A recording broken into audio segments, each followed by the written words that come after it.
Duas meninas de rua agarram o paletó de um milionário no meio da praça e gritam: "Ajuda nossa mamãe, ela tá morrendo." Ele tenta se afastar, até ver uma pulseira no pulso da menina. Congela. Era a mesma que ele tinha dado à mulher que mais amou e que desapareceu anos atrás. Aquele pequeno enfeite revela um segredo que muda tudo, e ninguém estava preparado. Antes de mergulharmos nessa história emocionante, comenta aqui embaixo de qual cidade você está assistindo. E já deixa um curtir no vídeo para continuar acompanhando. O som partiu como uma navalha no meio do burburinho da cidade. "Ei, moço, moço, ajuda a nossa mamãe." Roberto Antunes parou. A princípio, nem registrou que o grito era com ele. Estava conferindo notificações em seu celular de última geração, prestes a chamar seu motorista, quando sentiu um puxão no paletó de linho italiano. "Pelo amor de Deus, moço, ajuda ela tá morrendo." Duas meninas, sujas, pequenas, gêmeas, devem ter o quê? 7, 8 anos. O coração de Roberto, aquele músculo que há tempos ele acreditava ter deixado de sentir qualquer coisa, deu um espasmo. Instintivamente afastou o braço, esperando que fosse algum truque. Golpe comum. Crianças se aproximam, distraem, outro rouba o relógio, a carteira, o que puder. Mas algo ali não fazia sentido. Os olhos. Os olhos das duas meninas não pediam, imploravam. "Ela não consegue mais respirar, ela tá com febre há dias. A gente não tem mais para onde ir, por favor, moço, vem com a gente." A voz de uma delas, talvez Lia, trincava de desespero. A outra apenas chorava, agarrada à perna da irmã como quem segurava o próprio mundo. Foi quando ele viu um detalhe mínimo, uma pulseira no pulso fino da menina. Miçangas coloridas, desbotadas, quase soltas. Mas a combinação das cores, vermelho, branco, azul turquesa e uma miçanga preta no meio. Ele conhecia aquilo, tinha feito aquela sequência exata muitos anos atrás, sentado numa calçada com Beatriz. O ar fugiu de seus pulmões. O tempo pareceu desabar. "Como é que vocês... Onde ela tá? Vem! Por favor, moço, é sério. A gente não mente, a gente não rouba, a gente só quer salvar a nossa mãe." Ele olhou em volta. A praça pulsava com a pressa cotidiana. Vendedores gritando, carros buzinando, passos, celulares, fumaça de ônibus. Tudo continuava igual, menos ele. Algo em seu peito gritava mais alto que a lógica. Roberto guardou o celular no bolso e fez o impensável. Seguiu as meninas. Caminharam rápido. As gêmeas puxavam-no pelas mãos, atravessando quarteirões, cortando ruas que ele nunca tinha pisado. Descendo escadas que cheiravam a urina, passando por corredores grafitados, estreitos, escuros. O lugar parecia desmoronar à própria sombra. Chegaram a uma porta de zinco, quase caindo. Lia ou Luna, ele ainda não sabia diferenciar, bateu 3 vezes, depois uma, depois 2. Um padrão. A porta rangeu. Lá dentro, o cheiro era ácido. Suor, mofo, comida estragada, doença. "Mamãe, mamãe, ele veio! Mamãe!" Beatriz estava ali, ou o que restava dela. Deitada sobre um colchão imundo, envolta em um cobertor velho. Cabelos desgrenhados, pele pálida, os lábios ressecados. Os olhos semicerrados tentavam focar a filha que a chamava. Ela abriu a boca, mas não saiu som. "Meu Deus!" Foi tudo o que Roberto conseguiu dizer. Sentiu as pernas bambearem. Aquilo não era uma lembrança. Era agora. Era ela. Ele se ajoelhou. "Beatriz, sou eu, Roberto. Tá me ouvindo?" Ela tentou sorrir, mas apenas gemeu. Um som fraco, molhado. As meninas observavam tremendo, segurando as mãos uma da outra. "Ela vai morrer, né?" disse uma delas. "Se a gente não fizer nada, ela vai morrer." Roberto tirou o paletó e cobriu o corpo da mulher.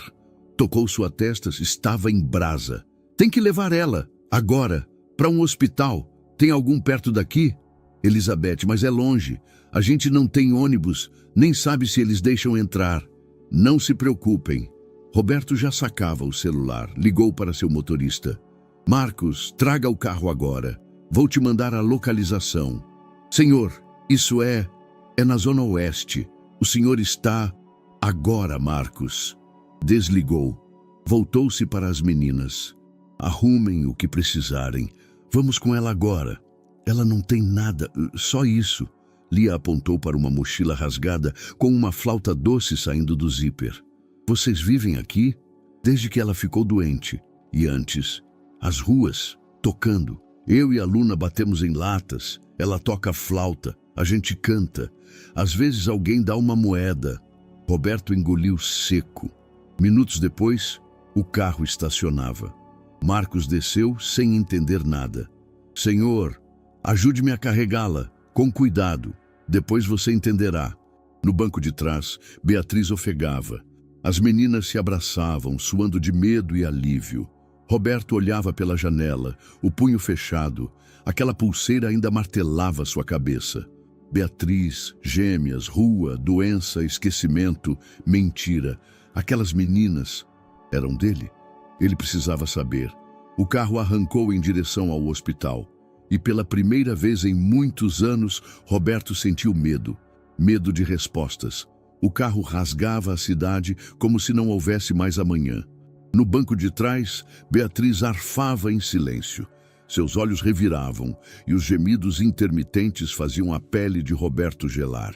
Ele segurava sua mão, tentando manter a consciência dela com palavras que pareciam irrelevantes diante do estado em que ela se encontrava.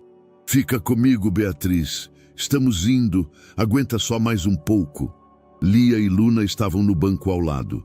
A cada suspiro ofegante da mãe, os olhos das meninas se encolhiam de pavor. Luna começou a murmurar uma música baixa, uma melodia infantil, como se cantasse para afastar o medo. Ela sempre dizia que cantar espanta os monstros, sussurrou. Roberto não respondeu. Estava concentrado em controlar a ansiedade, como quem tenta impedir um copo trincado de explodir.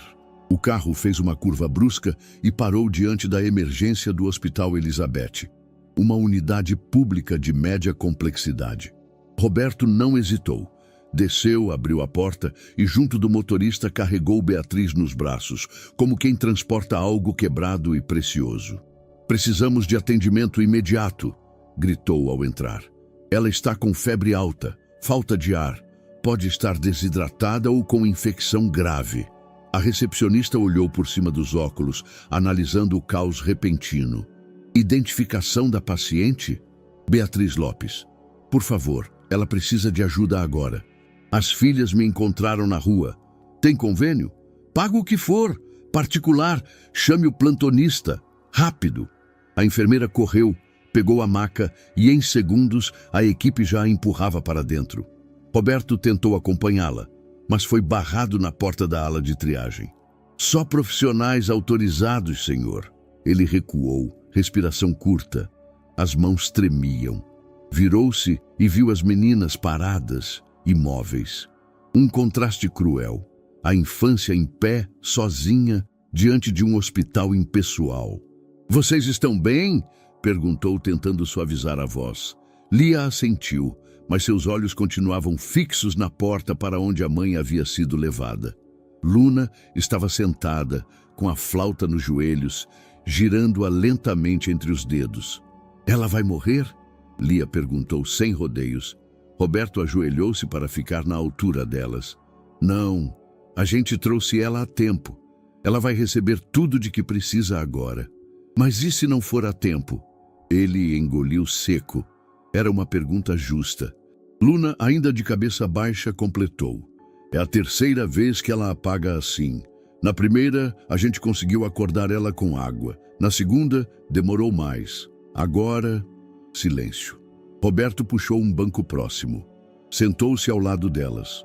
Pela primeira vez, não havia cronograma, notificação, e-mail ou conferência importante. Ali, só havia o som do hospital e o vazio de quem não sabia mais o que vinha depois.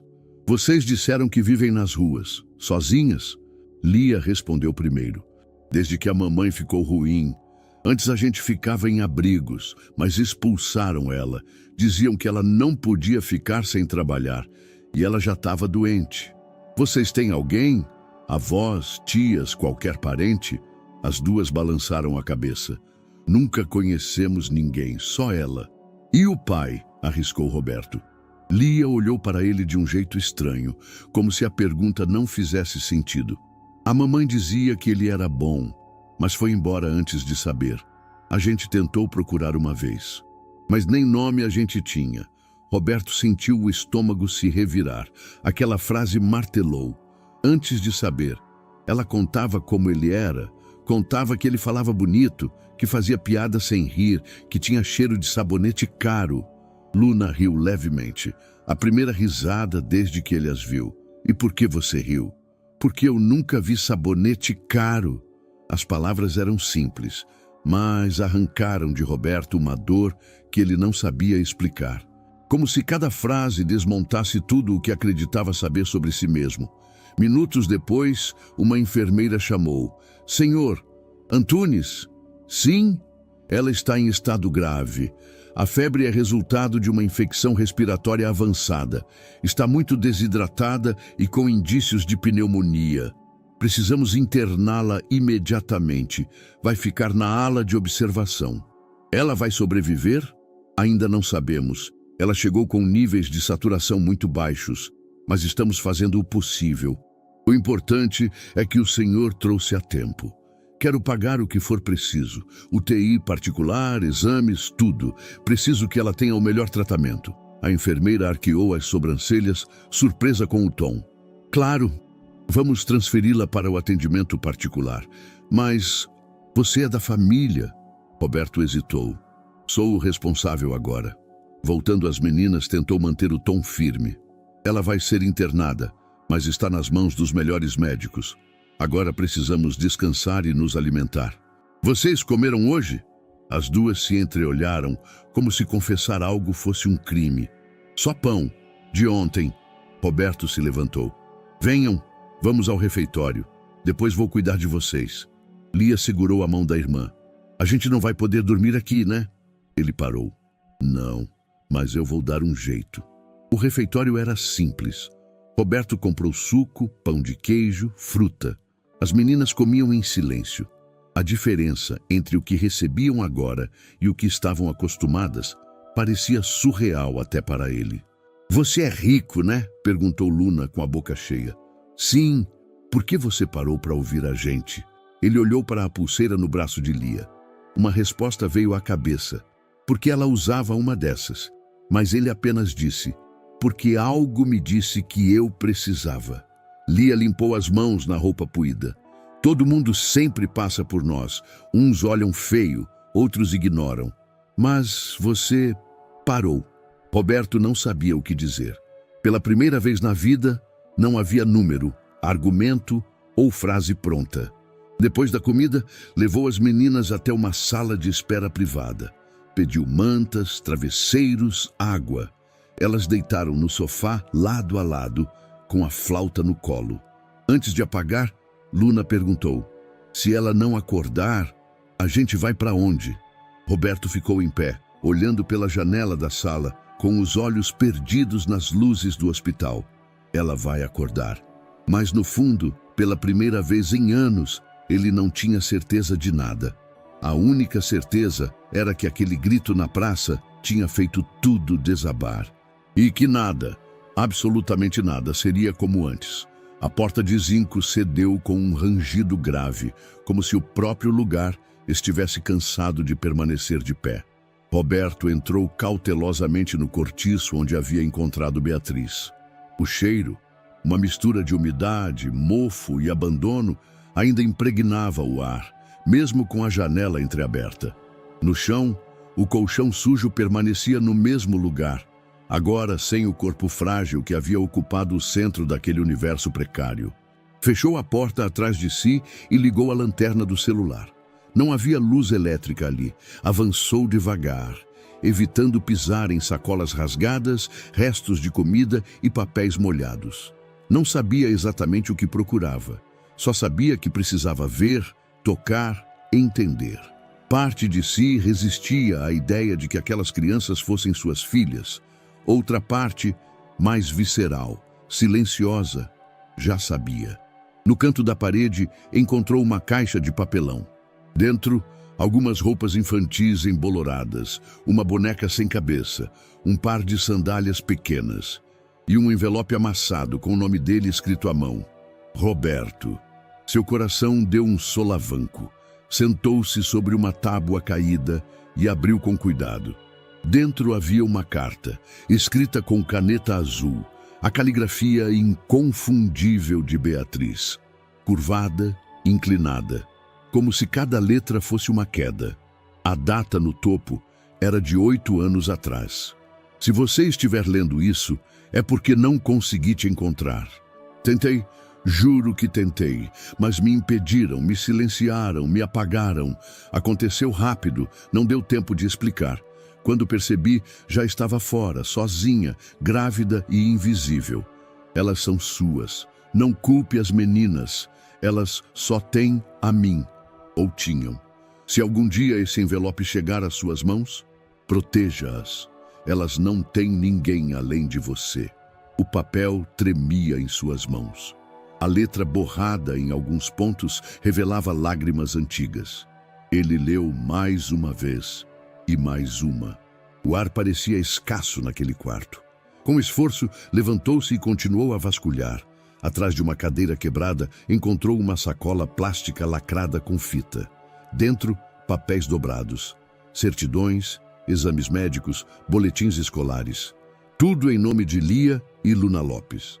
A parte de pai, nas certidões, estava em branco. Além disso, havia algo que o paralisou por um instante. Uma fotografia impressa, antiga, quase desbotada, onde ele e Beatriz apareciam sorrindo numa calçada, com pulseiras de miçangas entre os dedos. Beatriz grávida, muito grávida. Ele não sabia da foto, não lembrava de ter sido tirada, mas estava ali. Fechou os olhos por um segundo, engolindo a mágoa e a culpa como quem engole fogo. Pegou os documentos e colocou numa pasta improvisada. Sabia o que tinha que fazer. Na manhã seguinte, estava de volta ao hospital. Lia e Luna estavam acordadas, sentadas no chão da sala de espera, desenhando em papéis de rascunho que uma enfermeira havia trazido. Usavam canetinhas gastas, criando figuras infantis de árvores, casas e uma mulher sorridente com 2 corações nas mãos. "Vocês dormiram bem?" perguntou. "As cadeiras são duras", disse Luna, "mas a gente já dormiu em piores." Roberto agachou-se, entregando um saquinho de pão de queijo e caixinhas de suco. "Comam isso. A gente vai fazer uma coisa importante hoje." Lia olhou desconfiada. "A mamãe tá pior?" "Não, mas eu preciso saber uma coisa. Preciso fazer um exame." "Na gente?" "Sim, é um exame de sangue. Rápido, não dói quase nada. Um exame para ver se vocês são minhas filhas." O silêncio que se seguiu foi espesso. Luna franziu o senho. "Você acha que a gente não é?" "Eu não sei, mas preciso ter certeza." Lia assentiu devagar. "Tá bom, mas se a gente for, o que vai acontecer? Vocês vão ter alguém, um nome, um lugar seguro, e eu vou poder cuidar de vocês." As meninas se entreolharam. Havia uma mistura de esperança e cautela nos olhos delas, como se já tivessem vivido situações onde promessas vinham antes dos abandonos. A coleta foi feita no próprio hospital, num laboratório parceiro. Roberto assinou todos os papéis, pagou adiantado e pediu urgência no resultado. "Pode sair em até 5 dias", disse a enfermeira. "É o máximo que conseguimos com essa demanda atual." 5 dias, pareciam 5 séculos. Nas tardes seguintes, ele passou mais tempo com as meninas. Beatriz permanecia internada, consciente por poucos minutos. Depois, apagava novamente. Os médicos estavam otimistas, mas cautelosos. Enquanto isso, Roberto dividia as horas entre reuniões adiadas e visitas às gêmeas. Descobriu que Lia gostava de desenhar mapas, que Luna tocava flauta desde os 5, quando uma senhora da praça deu uma usada para ela. Descobriu também que elas se viravam melhor do que muitos adultos que conhecia. Num fim de tarde, sentados no banco de uma área aberta do hospital, viu Luna improvisar uma música e Lia batucar na mochila como percussão. Pessoas ao redor começaram a sorrir. Algumas jogaram moedas. Roberto observou em silêncio. O som era puro. A cena, absurda. As filhas, que talvez fossem suas, tocando como se aquilo fosse tudo o que tivessem. E era. Ali, sentado, cercado por barulho de ambulância, cheiro de hospital e sons infantis, ele percebeu que algo havia mudado. Uma fresta tinha se aberto. Algo dentro dele começava a derreter. Talvez fosse amor. Talvez fosse arrependimento. Talvez fosse só o começo. Beatriz não acordou naquele dia, nem no seguinte. Os médicos diziam que ela oscilava entre a consciência e a exaustão profunda, um mecanismo do corpo para priorizar a sobrevivência. A infecção estava sob controle, mas o organismo ainda estava em colapso.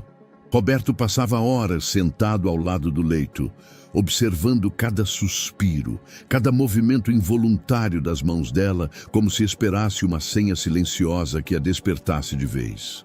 Em certo momento, viu que um dos bolsos da mochila improvisada, trazida pelas meninas, estava fechado com um zíper frouxo. Puxou devagar. Dentro, encontrou um pequeno caderno de capa gasta, com páginas amarelecidas pelo tempo. Papel reciclado, costura artesanal. Parecia um diário. Na contracapa, rabiscado em letras pequenas: "Caso eu suma, leia." Ele abriu. As primeiras páginas traziam anotações simples: datas, compromissos médicos, observações de febre, tosse, manchas. Depois, os registros ganhavam outro tom. Tentaram de novo. Dessa vez, um carro me seguiu até a feira. Não posso confiar em ninguém. Até aquele advogado da família me olhava estranho. Lia e Luna estão crescendo. Precisam saber que não estão sozinhas. Enviei a carta para o endereço antigo do escritório. Voltou com carimbo. Destinatário desconhecido. Liguei várias vezes. Sempre uma secretária. Depois desligavam na minha cara. Se acontecer algo comigo, Roberto precisa saber. Não foi minha escolha desaparecer. As palavras bateram em seu peito como murros invisíveis. Ela tinha tentado. Repetidas vezes. Tinha procurado. Gritado. E ele, cercado de reuniões de sua torre de vidro, nunca soube. Ou nunca quis saber. Ele passou as mãos no rosto. O peso daquelas páginas era imenso. Fechou o caderno e o guardou no paletó. Precisava de respostas. A casa de Marta era um modelo de perfeição externa. Jardim podado, tapete alinhado, móveis que jamais pareciam usados. Roberto entrou sem avisar, como sempre pôde. A irmã, como de costume, estava com uma taça de vinho branco, sentada em frente à lareira acesa, embora fosse primavera. "Você veio sem avisar", disse ela, erguendo os olhos da revista. "Aconteceu algo? Precisamos conversar." "Claro. Sente-se. Quer vinho?" "Não. Quero verdades." Ela franziu o senho, mas disfarçou com um sorriso social. "Você está com uma expressão intensa. Você se lembra da Beatriz?" O sorriso sumiu. "Aquela moça? A do passado?" "Ela apareceu. Ou melhor, as filhas dela apareceram." "Filhas?" "Gêmeas. 8 anos. Encontraram-me na praça. Disseram que a mãe estava morrendo. Segui elas até um cortiço. Era a Beatriz. Desnutrida, febril, prestes a colapsar." Marta ajeitou-se no sofá. "Meu Deus, que tragédia." "Você sabia?" Ela hesitou uma fração de segundo, minúscula. Mas Roberto viu. "Não, como poderia saber? Nunca mais tivemos contato com ela, certo? Depois que vocês, enfim, terminaram." "Ela tentou contato comigo. Enviou cartas, ligou. Foram devolvidas, rejeitadas. Está tudo registrado num caderno dela." "O quê? Você está dizendo que..." "Estou dizendo que alguma coisa a impediu. Alguém a silenciou." "Roberto, sinceramente, isso está começando a soar como paranoia. Você acha que alguém sabotou suas correspondências? Isso é coisa de novela." Ele se levantou, caminhou até a estante de livros falsos, tocou um deles. Você sempre achou que ela não era para mim. Não era, e continuo achando. Você teria feito algo para nos afastar? Marta encarou-o por segundos longos. Depois levantou-se lentamente. Olha, se ela mandou alguma coisa, talvez não tenha chegado. Não significa que houve conspiração. Às vezes o mundo apenas falha. Roberto se aproximou, olhos fixos. Você leu as cartas? A taça de vinho tremeu levemente na mão dela. Foi o suficiente. No carro, a caminho do hospital, o silêncio era um campo de batalha. Marcos dirigia sem dizer palavra. Roberto observava a cidade com um olhar distante, mas os pensamentos gritavam. Marta sabia, talvez não tudo, talvez nem tenha planejado, mas ela sabia que Beatriz tentou contato e não contou. Na recepção do hospital, as meninas estavam desenhando de novo. Um sol ameno banhava o corredor por uma janela alta. Elas correram ao vê-lo. Ela acordou? Perguntou Luna. Não ainda. Você parece bravo, comentou Lia. Estou cansado. Ele sentou-se ao lado delas. Tirou do bolso o caderno de Beatriz e o colocou sobre o colo, como se fosse um objeto sagrado. As meninas observaram em silêncio. Ela escrevia muito aqui? Ele perguntou. Quase todo dia, mas escondido. Por quê? Porque ela dizia que às vezes as palavras podiam ser perigosas, que se alguém visse poderiam achar ruim. Roberto passou a mão sobre a capa, pensativo. Ela falava sobre mim? As duas assentiram. Dizia que você era um bom homem, mas que estava muito longe, e que talvez um dia voltasse. Luna completou. E que quando você voltasse, ia reconhecer a gente. A garganta de Roberto se apertou. Olhou para as duas, tão diferentes e tão idênticas, e sentiu-se tomado por uma mistura violenta de tristeza, fúria e ternura. Alguém tentou apagar tudo isso, mas não conseguiu. Ainda havia rastros, vozes, vida, e ele estava pronto para escutá-las. Roberto parou o carro em frente ao escritório da família. O prédio empresarial dos Antunes parecia menor do que antes. Ou talvez ele estivesse enxergando as coisas com outros olhos. Enquanto subia pelo elevador espelhado, lembrou-se das muitas vezes que passou por ali sem nunca questionar nada. Agora, tudo parecia suspeito, vazio. Ao sair no andar principal, foi recebido pela secretária com um sorriso mecânico. Bom dia, senhor Roberto. Celso está? Sim, na sala dele. Quer que eu avise? Não, eu mesmo falo com ele. Atravessou o corredor como um míssil prestes a explodir. Celso estava à mesa, lendo relatórios, com os óculos na ponta do nariz e uma calma de quem jamais foi tocado por pressa. Levantou os olhos quando viu o cunhado entrar. Roberto, que surpresa! Temos que conversar. Claro, sente-se. Roberto permaneceu em pé. É sobre Beatriz. Celso tirou os óculos, apoiou-os sobre os papéis. Soube que ela apareceu e que está hospitalizada. Soube por quem? Pela Marta. E o que acha disso? Que é uma situação delicada. Roberto se aproximou. Ela tentou entrar em contato comigo, Celso. Mandou cartas, ligou, tentou de tudo, mas todas as portas foram fechadas. Você está sugerindo que... Estou afirmando que houve interferência e que isso veio de dentro da família. Celso cruzou os braços. Olha, Roberto, entendo sua frustração, mas não acho produtivo desenterrar fantasmas. Você sabia que ela teve 2 filhas, gêmeas, minhas filhas? Celso piscou, mantendo a expressão neutra. Não. Você é advogado da família. Teve acesso a todos os registros. Me diga, nunca viu nenhuma informação relacionada a Beatriz? Nenhuma movimentação? Não que eu lembre. Se tivesse visto, teria dito. Mentira. A palavra saiu como um soco. Celso se enrijeceu. Roberto avançou um passo. Você sempre se manteve no meio das decisões da Marta, sempre cuidou dos interesses dela, da imagem da família. Não me diga que nunca participou das manobras para tirar Beatriz do meu caminho. Celso levantou-se devagar. Roberto, você está deixando suas emoções distorcerem sua lógica. Você é um homem de negócios. Precisa pensar com clareza. Esse passado não volta mais. Está lidando com feridas antigas. Essas feridas respiram, falam, tocam flauta na frente do hospital, onde a mãe ainda luta para sobreviver. O silêncio ficou denso. Você não quer saber o que mais me dói? Continuou Roberto. Saber que talvez eu tivesse escolhido diferente, que talvez eu tivesse sido um pai, um parceiro, um homem decente, mas fui mantido no escuro. E você, Celso, você segurou a lanterna. Celso deu um passo, tentando suavizar o tom. Talvez seja hora de seguir em frente. Você tem uma vida feita, um nome a zelar. Não jogue tudo fora por uma culpa que não é só sua. Você não entende, disse Roberto com os olhos cravados no dele. Não estou tentando salvar minha imagem. Estou tentando salvar quem eu era antes de vocês apagarem tudo. Saiu da sala sem esperar resposta. De volta ao hospital, caminhava pelos corredores com as mãos nos bolsos, como quem segura uma explosão interna. Encontrou Lia e Luna sentadas no chão, com um jogo de tampinhas de garrafa improvisado.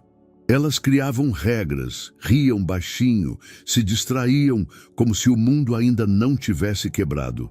"Oi, meninas", disse, parando diante delas. "Oi", responderam em uníssono. "Alguém falou com a mamãe hoje?", perguntou Lia. "Não, os médicos disseram que ela está cansada", respondeu Luna. Roberto assentiu, sentou-se ao lado delas no chão. "Sabem, quando eu era pequeno, eu também inventava jogos com tampinhas." As meninas o encararam surpresas. "Sério?", perguntou Lia. "Sim. Minha irmã detestava. Dizia que era coisa de gente sem educação." Luna sorriu. "A sua irmã é essa Marta?" "É. Ela parece brava." "Ela é", disse Roberto, com um tom mais pesado do que pretendia. Ficaram em silêncio por um instante. "Você acha que ela queria que a gente sumisse?", perguntou Lia de repente. A pergunta foi uma lâmina. Roberto não respondeu de imediato. Olhou para as tampinhas espalhadas no chão. Depois, para os olhos atentos da filha.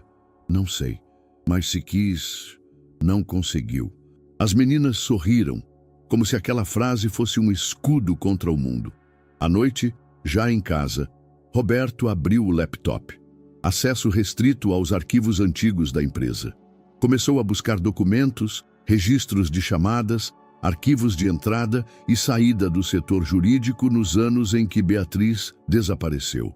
Havia inconsistências, nomes de destinatários apagados, requisições feitas e canceladas no mesmo dia.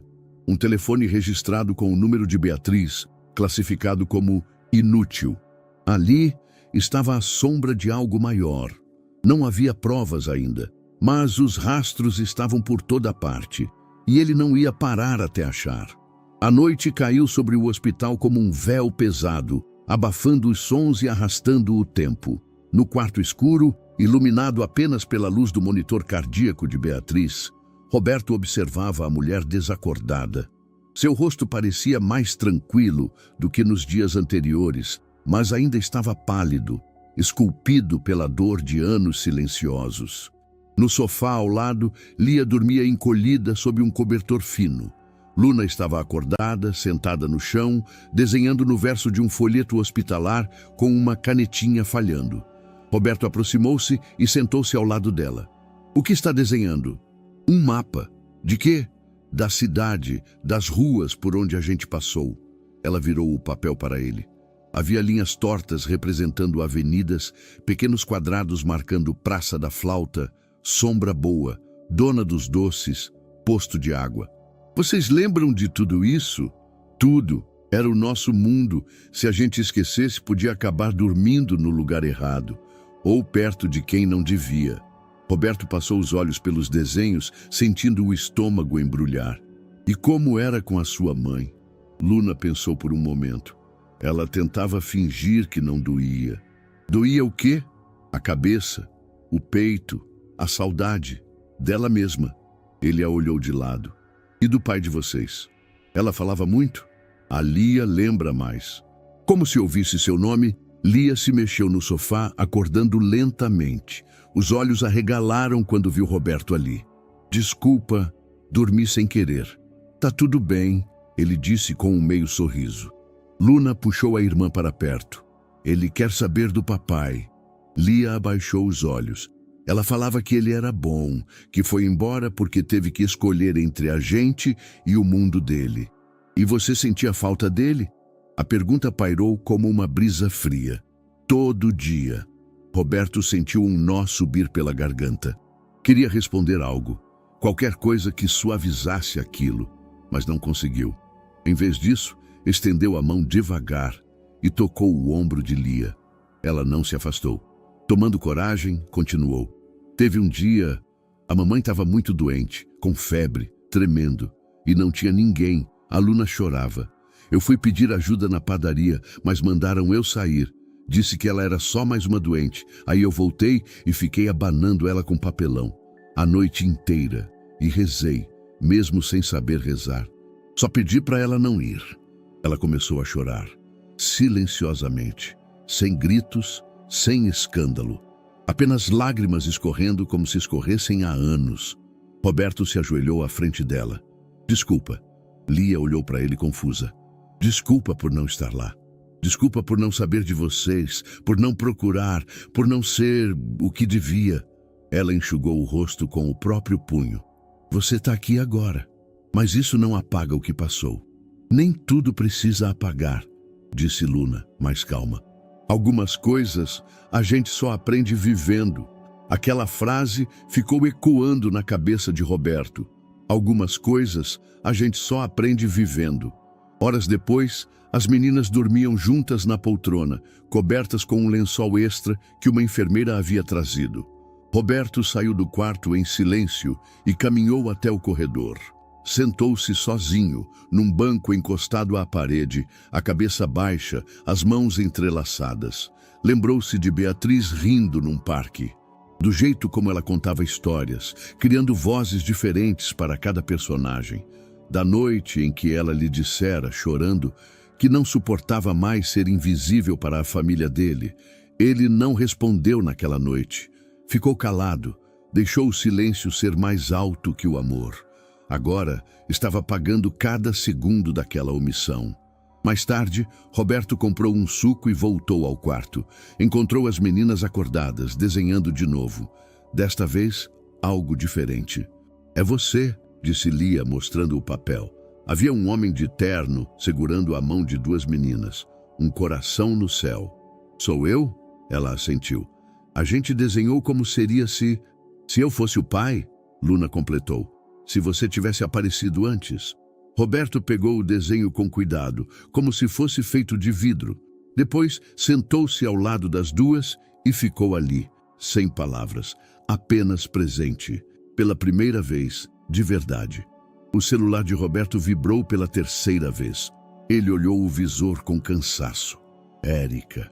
Respirou fundo. Atendeu. Roberto, onde você está? A voz dela vinha rápida, cortante, quase sem pausa para respirar. No hospital. Eu sei, descobri agora. Um jornalista me ligou, perguntando se era verdade que você apareceu numa unidade pública com duas meninas, dizendo que eram suas filhas. O que está acontecendo? É complicado. Complicado? Você sumiu por dias. E quando eu finalmente descubro onde está, é com crianças. Érica, eu explico. Mas não por telefone. Você tem ideia do que isso está virando? Estão dizendo que você adotou crianças de rua, que abandonou sua noiva, que surtou. Não surtei. Eu apenas... Você... O quê, Roberto? Você simplesmente resolveu desaparecer e agora me diz que é apenas complicado? Roberto se levantou do banco do hospital. Foi até uma área externa mais reservada. Eu encontrei duas meninas na praça. Elas pediram ajuda para a mãe que estava morrendo. Levei a mulher para o hospital. Era a Beatriz. Houve um silêncio do outro lado. Beatriz? A Beatriz? Sim, e as meninas são filhas dela. Você quer me dizer que elas podem ser suas filhas? É o que estou tentando descobrir. O silêncio voltou. Desta vez, mais longo, mais denso. Você está me dizendo isso como se fosse normal. Eu não sabia da existência delas. Ela tentou me avisar. Foi silenciada. Eu estou apenas tentando consertar o que foi quebrado. Consertar? Roberto, nós estamos noivos, em meio a preparativos, em meio a compromissos importantes com parceiros, com a imprensa, com nossa vida, e você simplesmente some e aparece com um drama de novela? Isso não é ficção, Érica. Essas meninas passaram fome, frio, cuidaram da mãe nas ruas, e talvez eu seja o pai. Isso muda tudo. Ela respirou fundo com força. Você vai destruir sua reputação com isso. Talvez minha reputação precise ser destruída para que eu possa reconstruir algo que preste. A ligação caiu num silêncio absoluto. Depois ela falou, mais fria. Você sabe que isso vai parar nas redes. Já tem gente comentando. Deixa comentar. Você está mesmo disposto a jogar tudo fora por isso? Se for para proteger aquelas meninas, sim. E desligou. No dia seguinte, ao entrar na recepção do hospital, foi surpreendido por 2 câmeras de celular apontadas discretamente em sua direção. Algumas pessoas cochichavam, outras o encaravam com curiosidade. Ele atravessou o saguão, fingindo não notar. Subiu até o andar da internação. Lia e Luna estavam na frente do hospital, sentadas no chão, tocando juntas, a flauta doce de Luna e uma batida suave de Lia, com 2 colheres de plástico em um banco de madeira. A música era suave, melancólica, improvisada, mas estranhamente harmoniosa. Uma enfermeira gravava de longe, sorrindo. Roberto se aproximou. Ei, meninas! Elas pararam. Desculpa, a gente não estava pedindo dinheiro. É só que a gente se sente melhor quando toca. Vocês podem tocar quanto quiserem. Só tomem cuidado, tem muita gente olhando. Lia olhou para ele. Você está com vergonha da gente? Não, eu só quero proteger vocês. Luna guardou a flauta. A gente sabe quando alguém finge que não conhece a gente. Não é sua cara. Ele suspirou, agachando-se diante delas. Prometo não esconder vocês, mas preciso ser mais esperto com o mundo lá fora. Nem todo mundo quer o bem. As 2 assentiram. Mais tarde, o telefone vibrou de novo. Era um número desconhecido. Senhor Antunes, aqui é Juliana Maia, do jornal Olhar Urbano. Estou cobrindo a movimentação no hospital. Um vídeo das meninas tocando aqui viralizou nas redes nas últimas horas. Viralizou? Sim, uma enfermeira postou com a legenda. Essas pequenas heroínas cuidam da mãe no hospital e ainda emocionam com música improvisada. Alguém sabe quem são? O vídeo já tem mais de 200 mil visualizações. Roberto sentiu um calafrio. O que você quer? Gostaria de saber se o senhor tem algo a dizer. A imprensa está especulando bastante. Se quiser contar sua versão, agora não. Só para constar, muitos usuários já fizeram a ligação entre as meninas e você.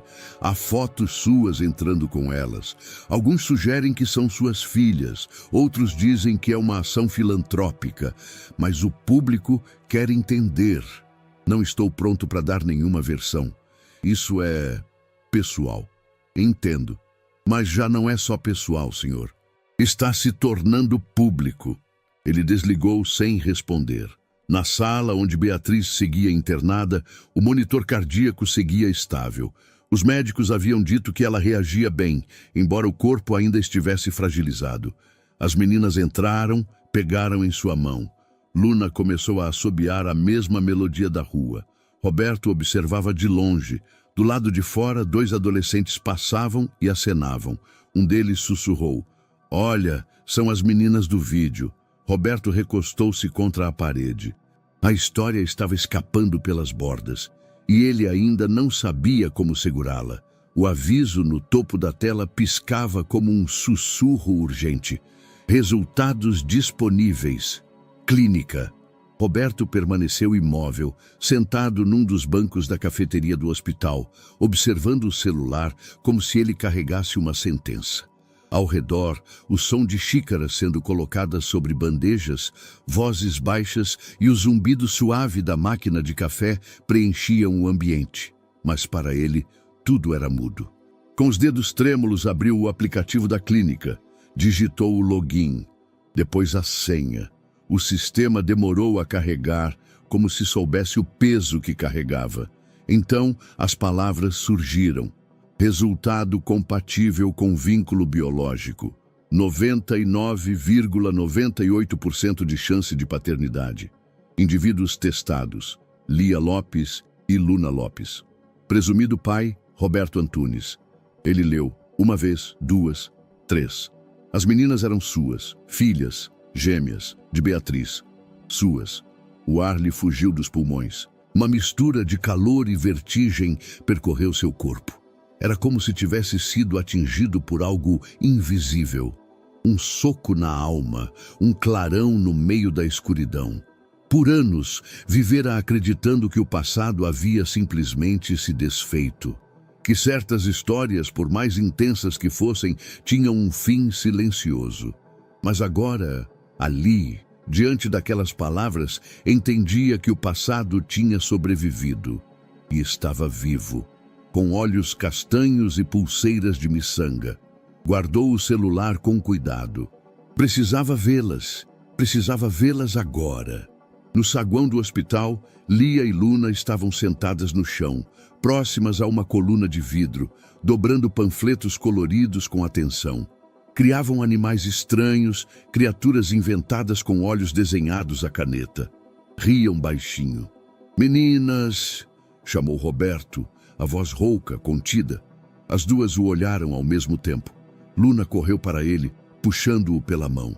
"Olha o que fizemos! Esse aqui é o Papinho. Ele mora nas nuvens. E esse é o Léo Cacto.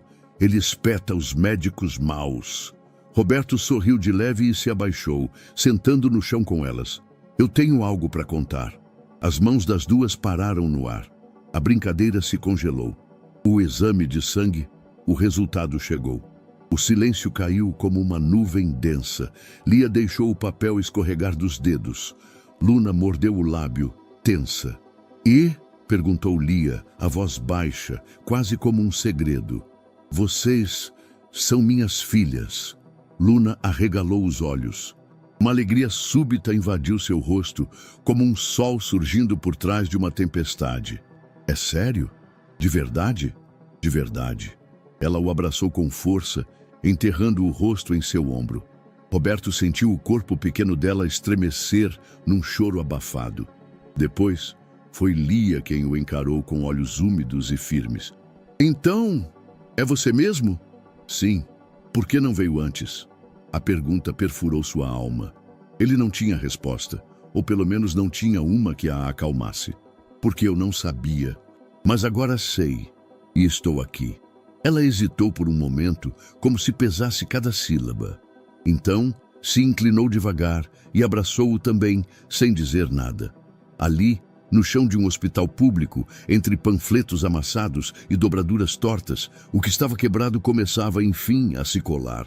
Mais tarde, os três estavam na cantina do hospital. Roberto pediu 2 copos de suco e fatias generosas de bolo. As meninas estavam famintas, mas agora havia algo diferente nos olhos delas, algo mais leve. Um traço de esperança. "Quando eu era pequeno", disse Roberto mexendo no café, "meu pai estava sempre longe, trabalhava demais. E quando aparecia, era para dizer o que eu tinha feito de errado." Luna olhou para ele enquanto mastigava. "Então ele era tipo os tios que gritam sem saber nada?" "Exatamente isso. E você também grita?" "Não, ou não mais." Lia o observava em silêncio. Então perguntou: "E se você tiver que ir embora?" "Não vou. O mais se for. Se um dia eu precisar me afastar, vou avisar, explicar, voltar. Nunca mais vou desaparecer." Ela assentiu devagar. Luna limpou a boca com as costas da mão. "A mamãe dizia que quando você soubesse, ia querer ficar." Roberto não respondeu de imediato. Aquilo o atingiu em cheio. Ela tinha razão. Quando subiram juntos ao quarto de Beatriz, a luz do fim de tarde pintava a parede de tons dourados. O ambiente estava silencioso. A respiração de Beatriz era constante. Os sinais vitais, estáveis. Luna correu até a cama, segurou a mão da mãe. Lia se sentou ao lado oposto. As duas começaram a conversar com ela, mesmo sem resposta. Mamãe, hoje ele soube. Ele sabe que a gente é filha dele. E ele tá feliz. E a gente também. Roberto permaneceu de pé perto da porta, ouvindo tudo. Havia um nó preso na garganta, mas ele deixou ficar. Sentia que finalmente estava onde devia estar. Beatriz se moveu. Foi leve, quase imperceptível, mas seus dedos mexeram. As meninas pararam de falar. Luna puxou o lençol com força, ansiosa. Mamãe? Os olhos de Beatriz tremularam. Lentamente, abriram-se, confusos, vazios no início, mas aos poucos focaram, e então o viram. Roberto se aproximou devagar. Ela o acompanhou com os olhos.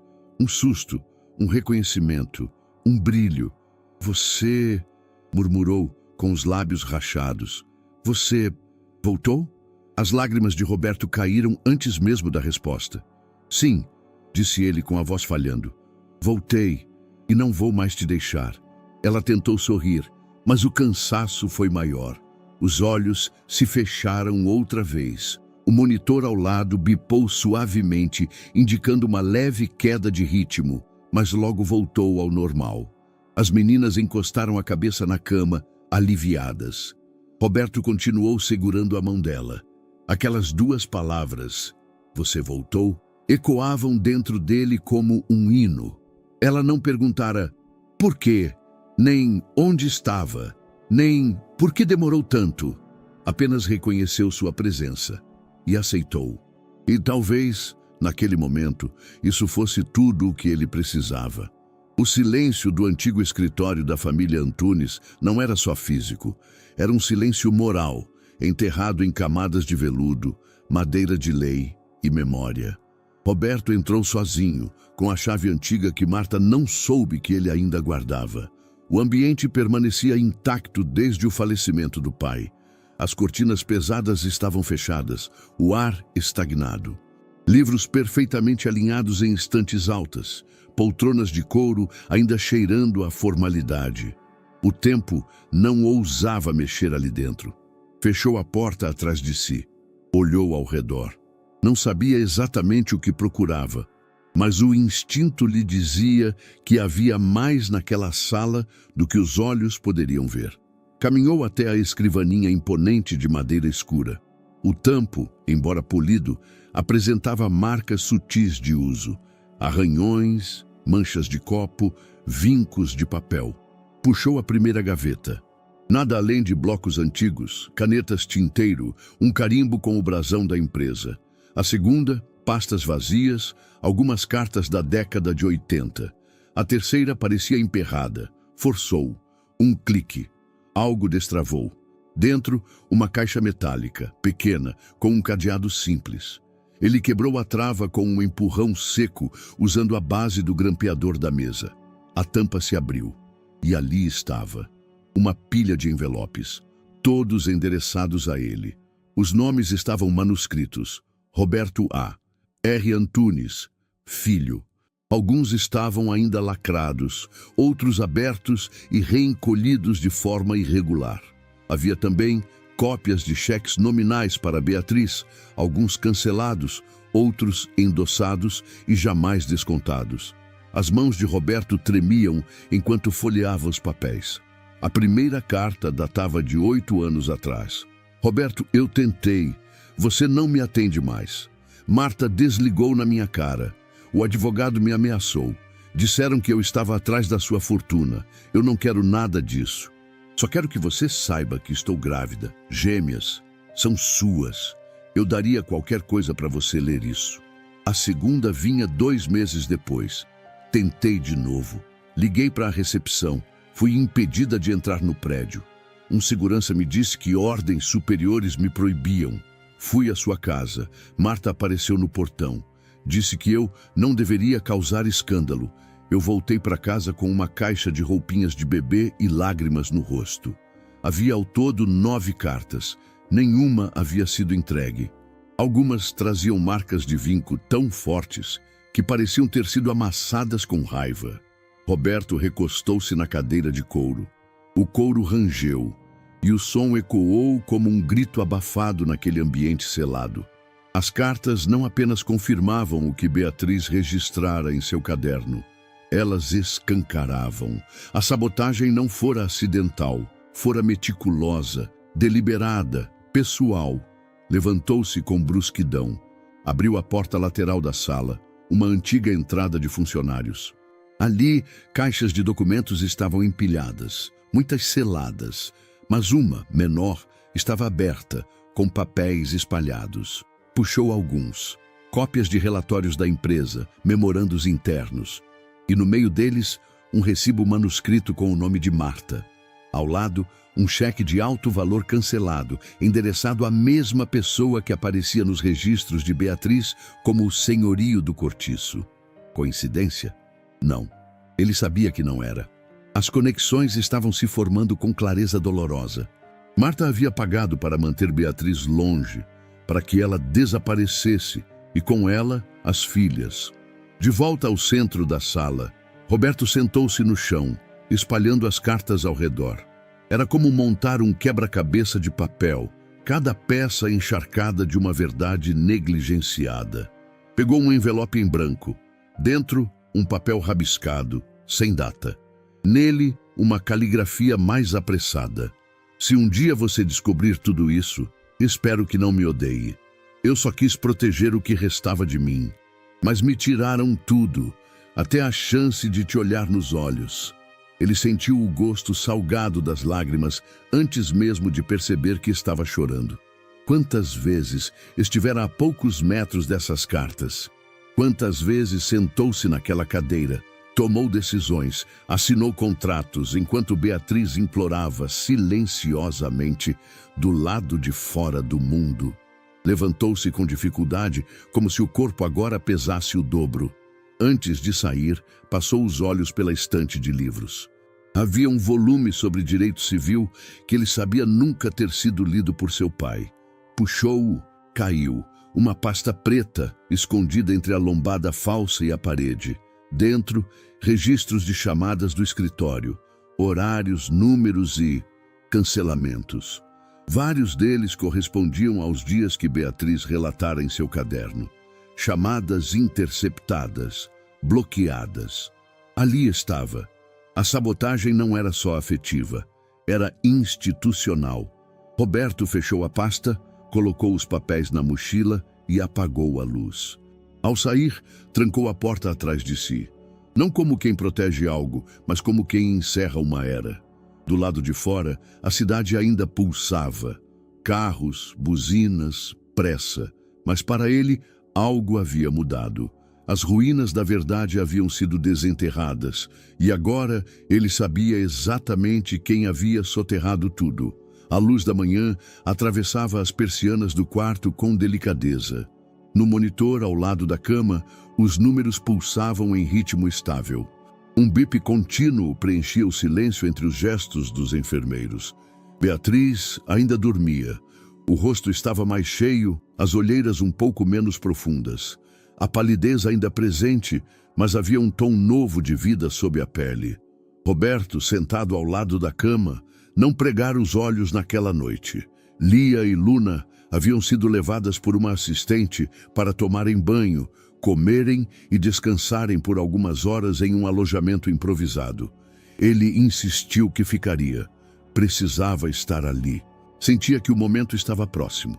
E estava. Pouco depois das 8, Beatriz começou a se mexer. Primeiro os dedos, depois os olhos. Roberto levantou-se num salto. Beatriz, consegue me ouvir?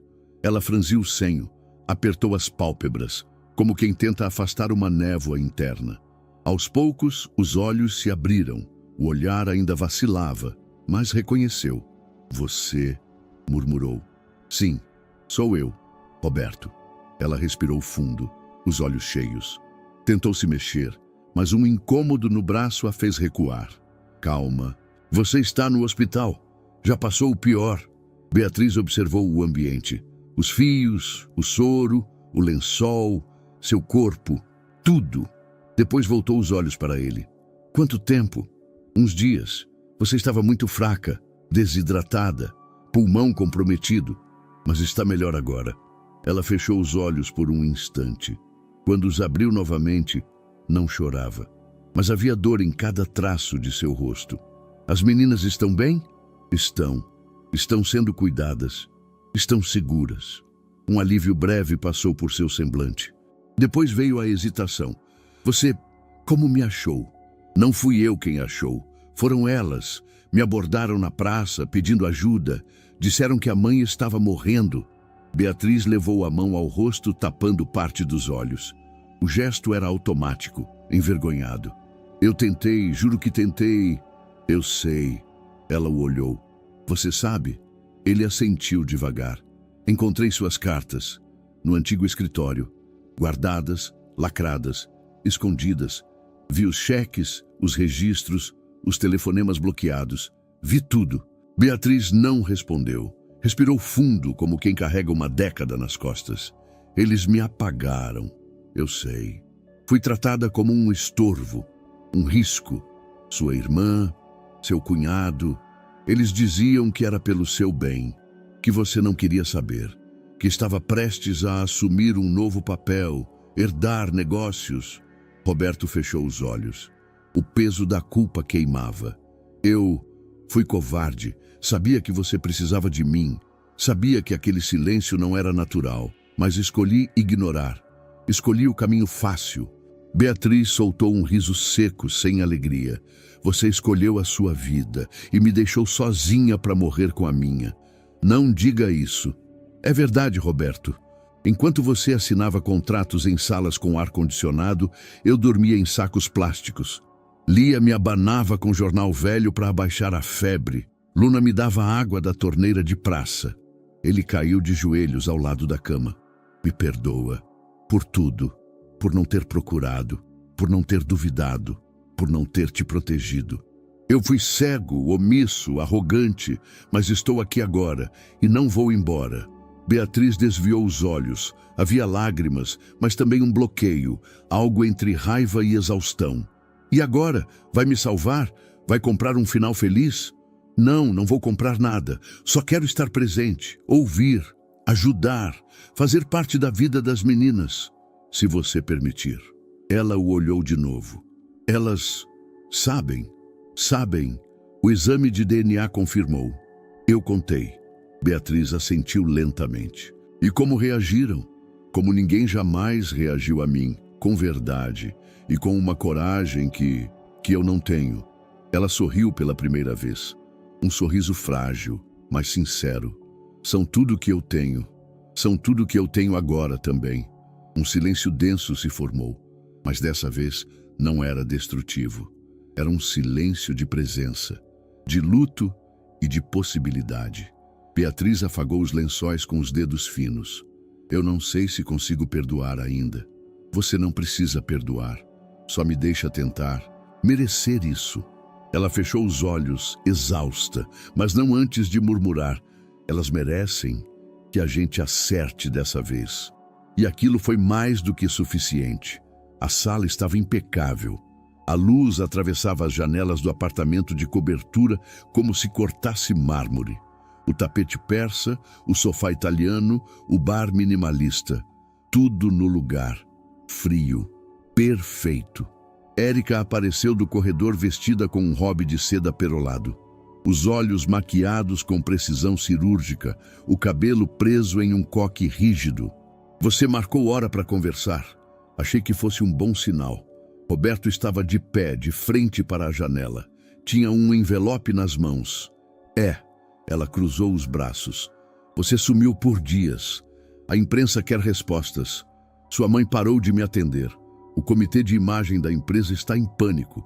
E eu estou aqui, prestes a ser chamada de ex-noiva no próximo editorial. Roberto virou-se, os olhos cansados, a barba por fazer. Por que você é? Ela piscou. Engoliu seco. Você está me deixando? Sim. Por quê? Ele andou até o centro da sala, colocou o envelope sobre a mesa de centro. Porque eu não posso viver essa vida sabendo o que deixei para trás. E o que exatamente você está deixando para trás, Roberto? Uma mulher que sempre esteve ao seu lado? Um império familiar construído sobre gerações, uma reputação sólida. Por quem? Por duas crianças e uma mulher que, com o perdão da palavra, pertencem a um passado mal resolvido? Não é passado, são minhas filhas. Ela riu, amarga. Você vai jogar fora tudo por isso? Tudo isso já não era meu, era um teatro. Eu só fui bom em fingir. Ela o olhou fixamente por alguns segundos. Você não sabe o que está fazendo. Pela primeira vez acho que sei. Saiu sem olhar para trás. 2 dias depois, numa reunião tensa com os diretores da Antunes Ancia, Roberto entregou uma carta de renúncia. Formal, irrevogável. É uma escolha pessoal, disse, diante das faces surpresas, mas que afeta diretamente meus princípios. E não posso continuar representando uma empresa que ajudou a silenciar parte da minha história. Um murmúrio correu pela sala. Celso, presente à mesa, cruzou os braços. Você está cometendo um erro. As consequências disso podem ser maiores do que imagina. Roberto olhou diretamente para ele. Já enfrentei consequências muito maiores por não ter feito nada. Agora, pelo menos, eu escolho o caminho. Pegou sua pasta e saiu. O novo apartamento não tinha porteiro, nem elevador.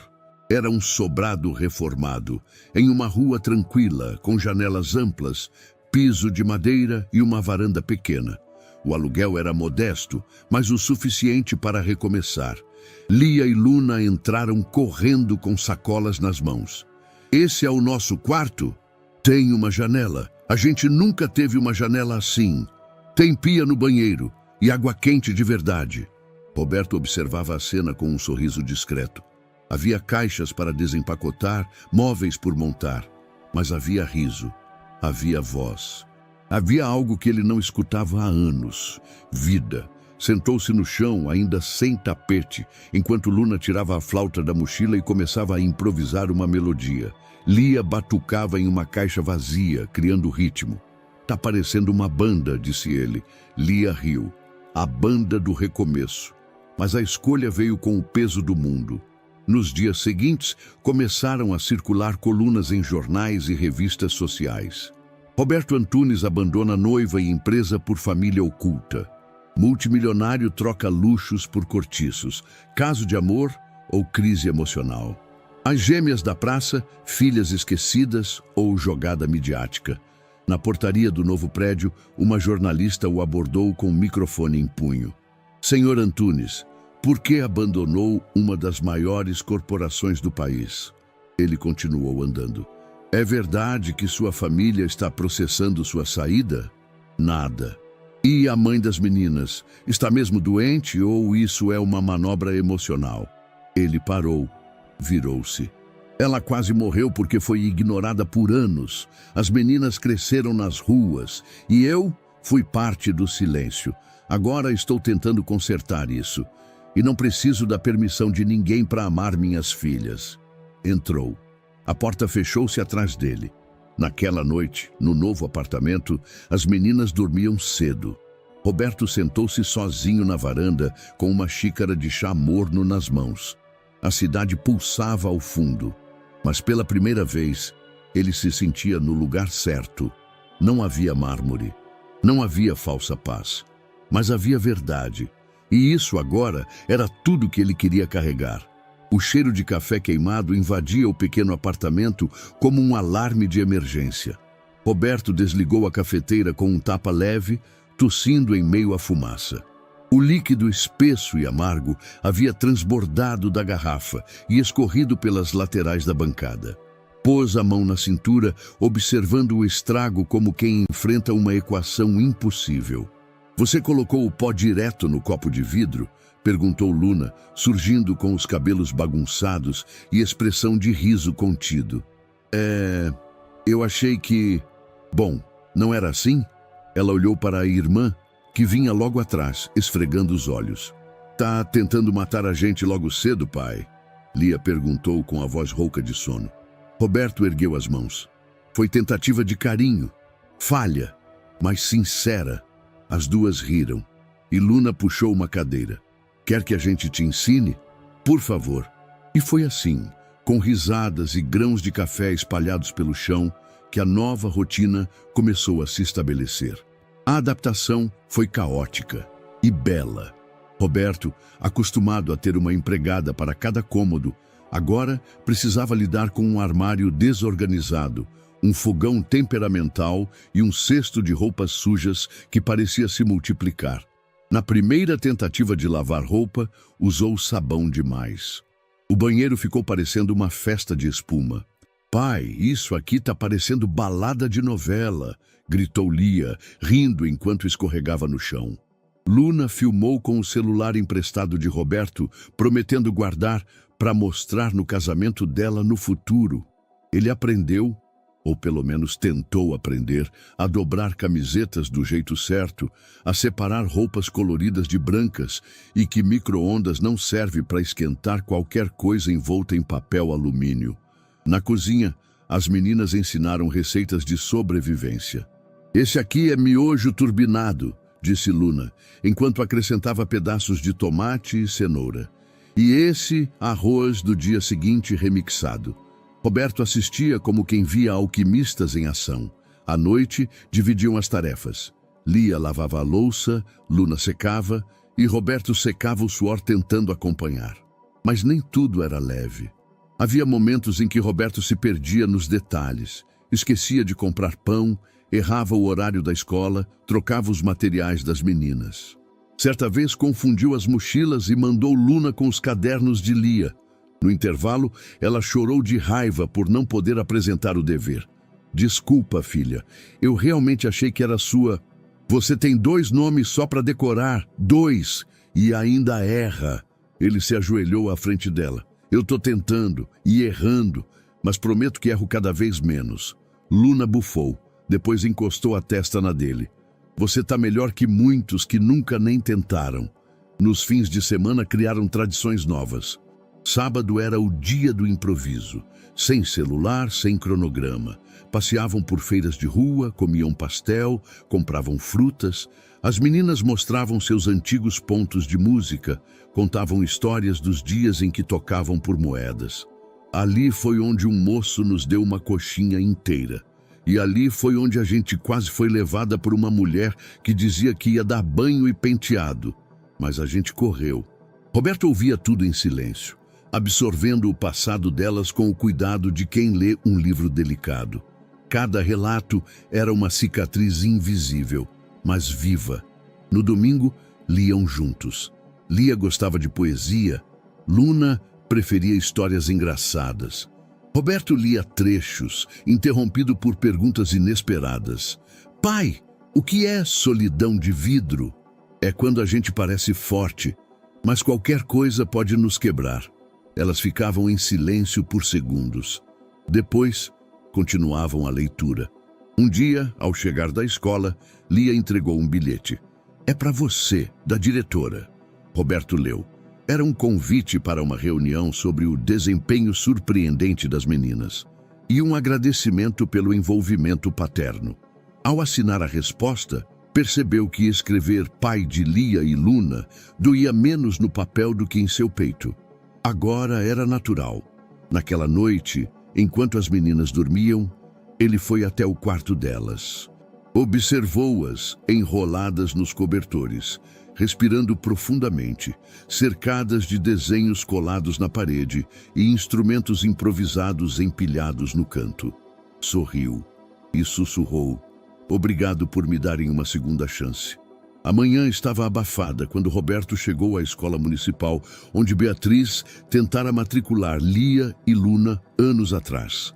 O prédio era antigo, com corredores largos, azulejos descascados e cartazes coloridos pendurados nas paredes, anunciando projetos de leitura e pinturas feitas pelos alunos.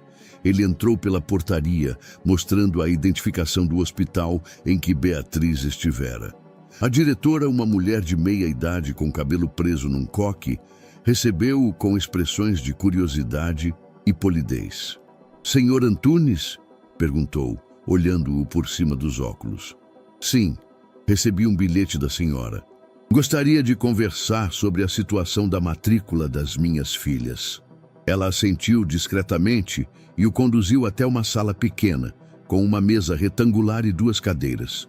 De um lado, a parede exibia fotos de turmas antigas.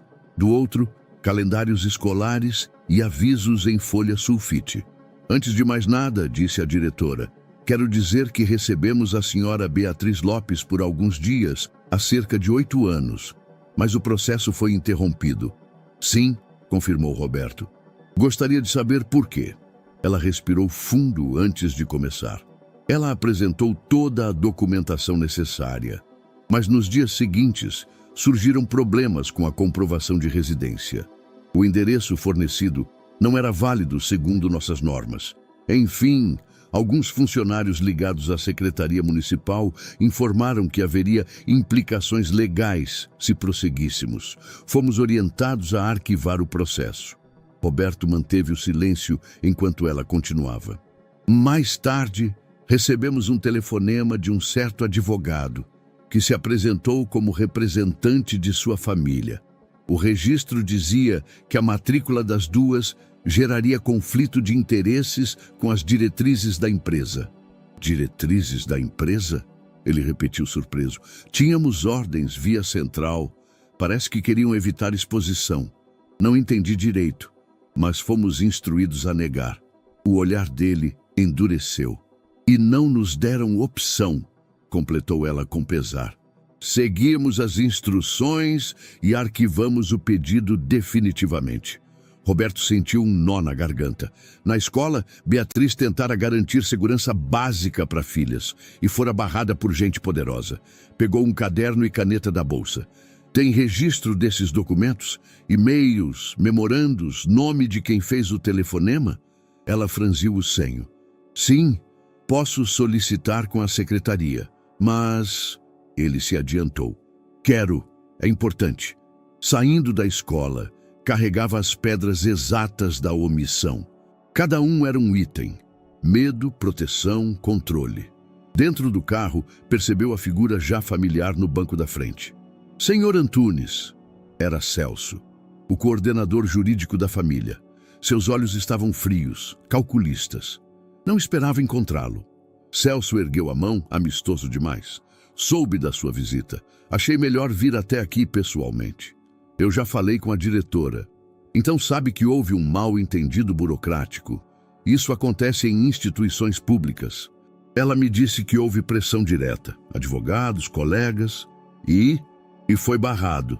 Olha, Roberto, essa história é sensível. Você acabou de sair da empresa. Está emocional, sim? Diria até ferido. Mas mexer nesse vespeiro não ajuda ninguém. Muito menos as meninas. Roberto virou no assento encarando Celso. Você está me aconselhando a ficar calado sobre impedirem minha filha de entrar na escola? Não! Só estou dizendo que envolve outras esferas. Prefeitura, imprensa, pessoas com interesses. Sabia que esse tipo de denúncia já bombou? Eu não vim aqui por imprensa. Celso sorriu, mas não de forma genuína. Claro, mas já está acontecendo. Já há rumores nas redes, jornais. Essa escola parece inocente, mas é só o começo. A omissão não é inocência. Talvez. Mas você precisa provar isso. Acionou advogados? Em breve. Agora preciso dos documentos. Celso suspirou e centrifugou uma caneta entre os dedos. Você sabe que eu posso facilitar isso. Mentir para reconquistar alguma glória na família. As diretorias ainda querem que você reconsidere. Roberto balançou a cabeça com força. Não. Celso calmamente guardou a caneta. Então espero que saiba o que está fazendo. A influência que você tem pode virar contrária a fim. E saiu do carro sem esperar resposta. Mais tarde, de volta ao apartamento, Lia o encontrou folheando papéis no sofá. Pai, tá tudo bem? Vou ficar. Acabei de saber que tentaram barrar vocês na escola. Lia ficou séria. Luna apareceu por trás dela. Eles tentaram parar a gente na escola? Sim, disseram que era por causa da minha família. Acha que foi mesmo por isso? Sim. Lia respirou fundo. Nossa mãe só queria que a gente estudasse. Luna puxou a mão dele. Vamos estudar agora. De verdade. Ele abraçou as duas. Sim, vamos. O escritório de Marta era exatamente como ele se lembrava. Discreto, elegante e milimetricamente organizado. Cada objeto em seu devido lugar, cada gaveta etiquetada com nomes frios, contratos, fiscal, recursos humanos. Roberto entrou com a chave reserva que Beatriz mencionara em uma anotação antiga, num bilhete guardado entre seus pertences. Agenda Marta, fundo da prateleira do armário de vidro, dizia o papel amarelado. Ele foi direto ao armário. Na prateleira inferior, atrás de uma pasta de arquivos mortos, encontrou uma caixa de papelão marrom, quase esquecida. Dentro dela, cadernos espiralados, pequenos, encapados com tecido cinza. 3 agendas, todas com o nome M. Antunes, gravado em baixo relevo. Abriu a de 2015. Anotações metódicas preenchiam as páginas. Compromissos bancários, reuniões familiares, referências cruzadas com nomes de advogados, códigos internos. Mas foi quando virou para o mês de julho que os registros começaram a mudar. 17 de julho, B apareceu no prédio. Avisar Celso. 19 de julho, fotos no portão da empresa. Providenciar dispersão. 22 de julho, enviado aviso ao diretor da escola. Confirmar negativa. Roberto sentou-se lentamente na poltrona de couro clara. O coração batia forte. Virou a página. 31 de julho. Resolver questão do cortiço. Pagamento pendente ao senhor Adalberto. A caligrafia era firme, regular. Sem remorso. Como quem agenda um jantar ou uma entrega de documentos. O nome de Beatriz aparecia pelo menos 6 vezes em anotações espalhadas ao longo daquele ano. E em setembro, uma nota mais direta. Cessar tentativas. M deve desaparecer. Roberto se levantou de súbito. Aquilo não era apenas um afastamento, era perseguição. Foi até a janela. Precisava respirar, mas o ar parecia mais denso. A cidade agora era um tabuleiro. E Marta não apenas jogava. Ela manipulava peças sem que ninguém percebesse. Pegou outra agenda.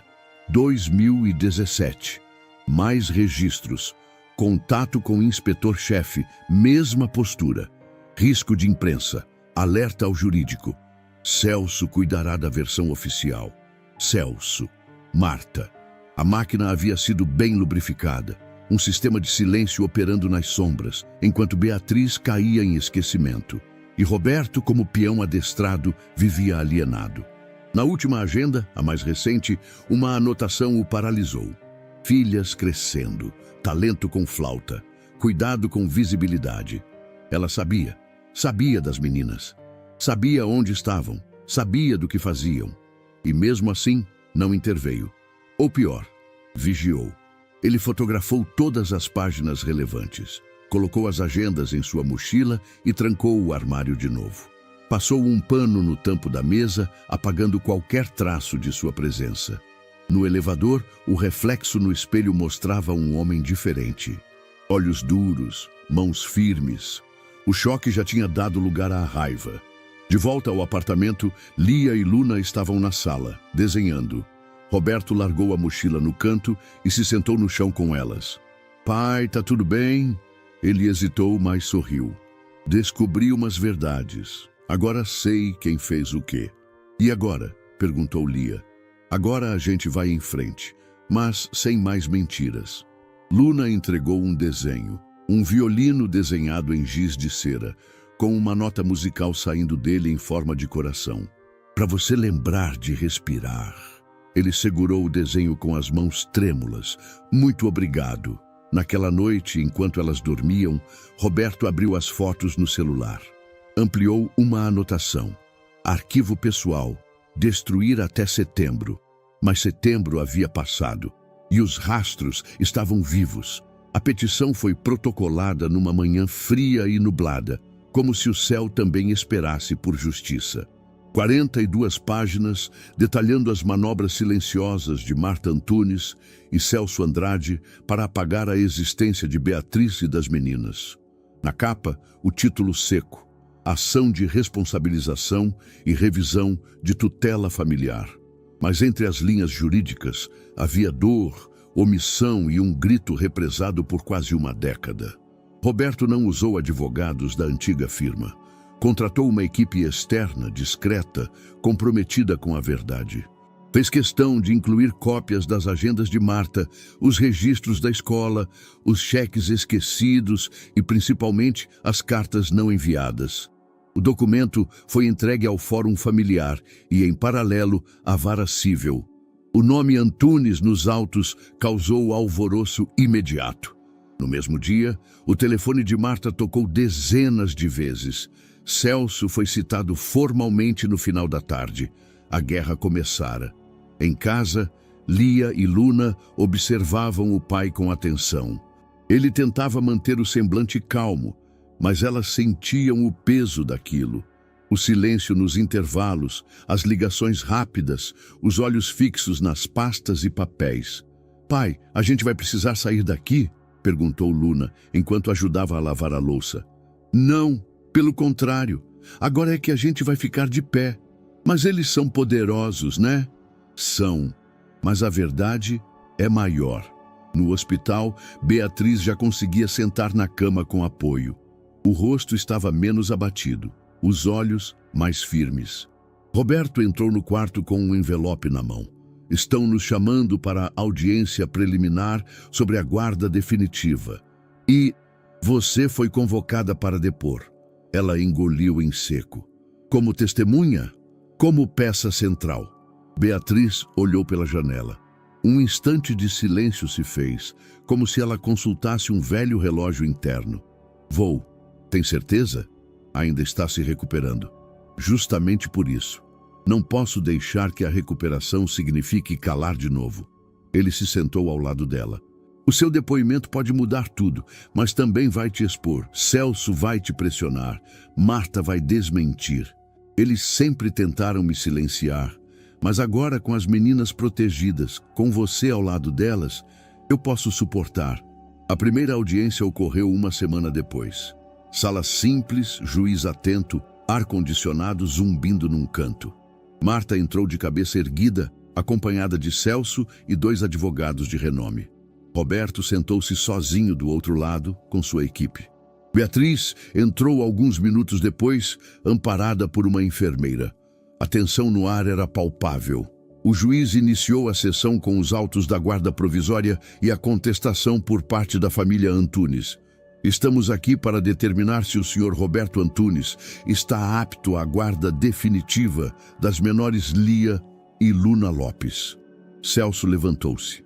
"Excelência, gostaríamos de esclarecer que houve um mal-entendido nos anos anteriores.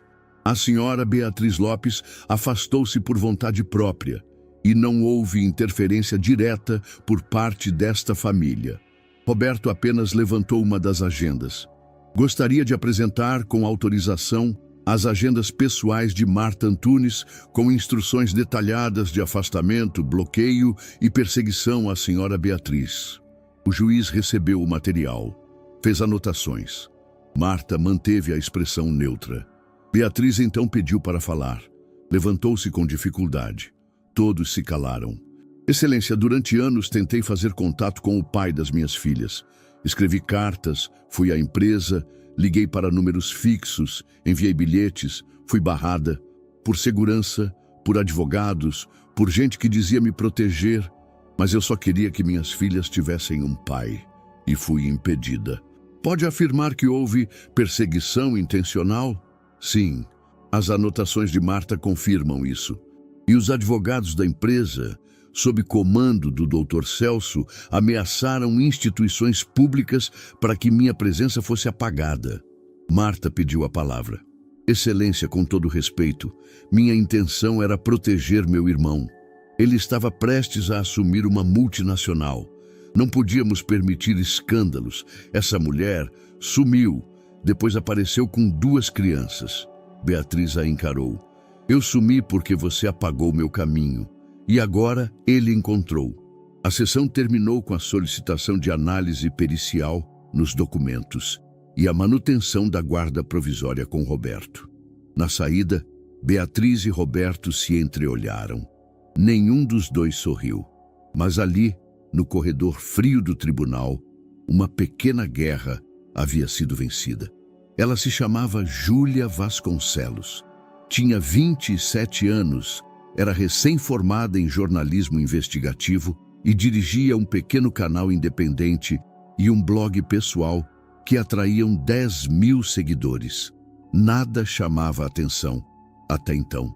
Mas ela tinha 2 traços raros: insistência e intuição. A esta altura do campeonato, ela saboreava um café forte na padaria perto do fórum, quando ouviu 2 trabalhadores da limpeza comentando sobre o caso do ex-executivo que surgiram com 2 meninas e uma mãe gravemente doente. As vozes entre-sussurradas atravessavam o som das vassouras e o aroma dos pães quentes, mas Júlia peguei cada sílaba.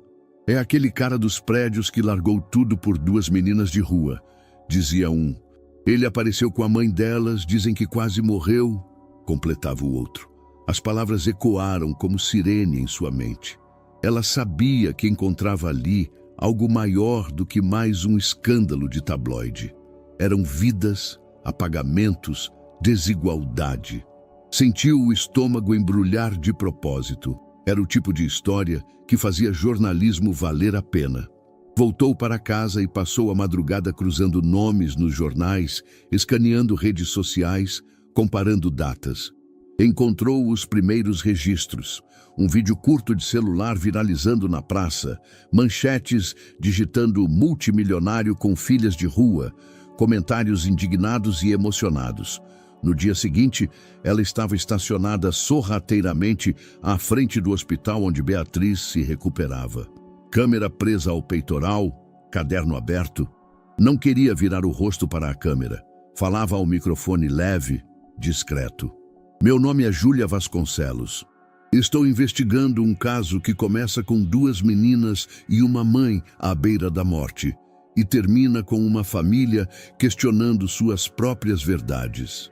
Ela se dirigia então a moradores do cortiço onde Beatriz vivera até ser hospitalizada. Naquele ambiente, a linguagem era viva, sem filtros. Conversou com Gisele, moradora antiga. Lá, todo sábado, umas meninas pequenas ficavam com flauta e latinhas tocando. Às vezes eu dava pão, às vezes só ouvia. A mãe delas, coitada, sempre com tosse. Já a câmera balançou levemente. O cenário pobre, os risos contidos. Mas algo ali remexeu Júlia por dentro. Aquela mulher que tocava a vida por não ter escuro onde se esconder. Depois entrevistou Ernesto, que morava no cortiço ao lado. Elas vinham todas as manhãs, pediam água, carinho, mas esse advogado grandão do lado direito, o tal do Celso, vivia por ali. Ouvi dizer que levou um papel dizendo que não podiam aparecer. Você viu isso? Não vi, mas ouvi. Por aqui todo mundo fala. Júlia gravava, anotava, guardava cada fala como um livramento. Percebia que existia ali uma história muito maior do que qualquer rendição midiática. No dia seguinte, entrou na empresa antiga de Roberto, discretamente como freelancer, e conversou com Fernanda, ex-secretária da diretoria jurídica. Você trabalhava com a Beatriz? Perguntou ela, ainda com voz trêmula. Sim, vi cartas, algumas rasgadas, uns memorandos com instruções. Ela balançou a cabeça. Um dia vi um papel indo para o lixo, um envelope dela com seu nome escrito, várias folhas juntas, e eu pensei, coitada. Júlia encostou a câmera discretamente no banco do carro. E depois? Acho que chamaram ela de inconveniente. Foi orientado a desaparecer. Só a intuição, àquela altura, já dizia tudo. Cada peça encaixava na lógica do esquecimento forçado. Ela buscou o guarda-chuva num canto e foi até a secretaria da escola municipal. Queria confirmar se a recusa fora realmente oficial. Esperou em fila, pediu acesso ao processo. Algumas secretárias olharam com relutância. A trama era delicada, institucional. Sim, houve um memorando da secretaria com assinatura da assessoria jurídica da empresa de seu irmão, disse uma, abrindo o arquivo. Ele orientava a não receber a matrícula de menores ligadas àquela mulher. Júlia anotou mais detalhes, pediu cópia, tudo com cuidado, tudo oficial. Sabia que precisava conectar cada ponto. O silêncio institucional, a intervenção do jurídico, as agendas, as cartas, um todo coeso. Naquele mesmo dia, Luca, o assessor de comunicação de Júlia, telefonou. Julinha, público reagiu. O trailer está viralizando, mas disseram que você precisa entrevistar Padre Gabriel.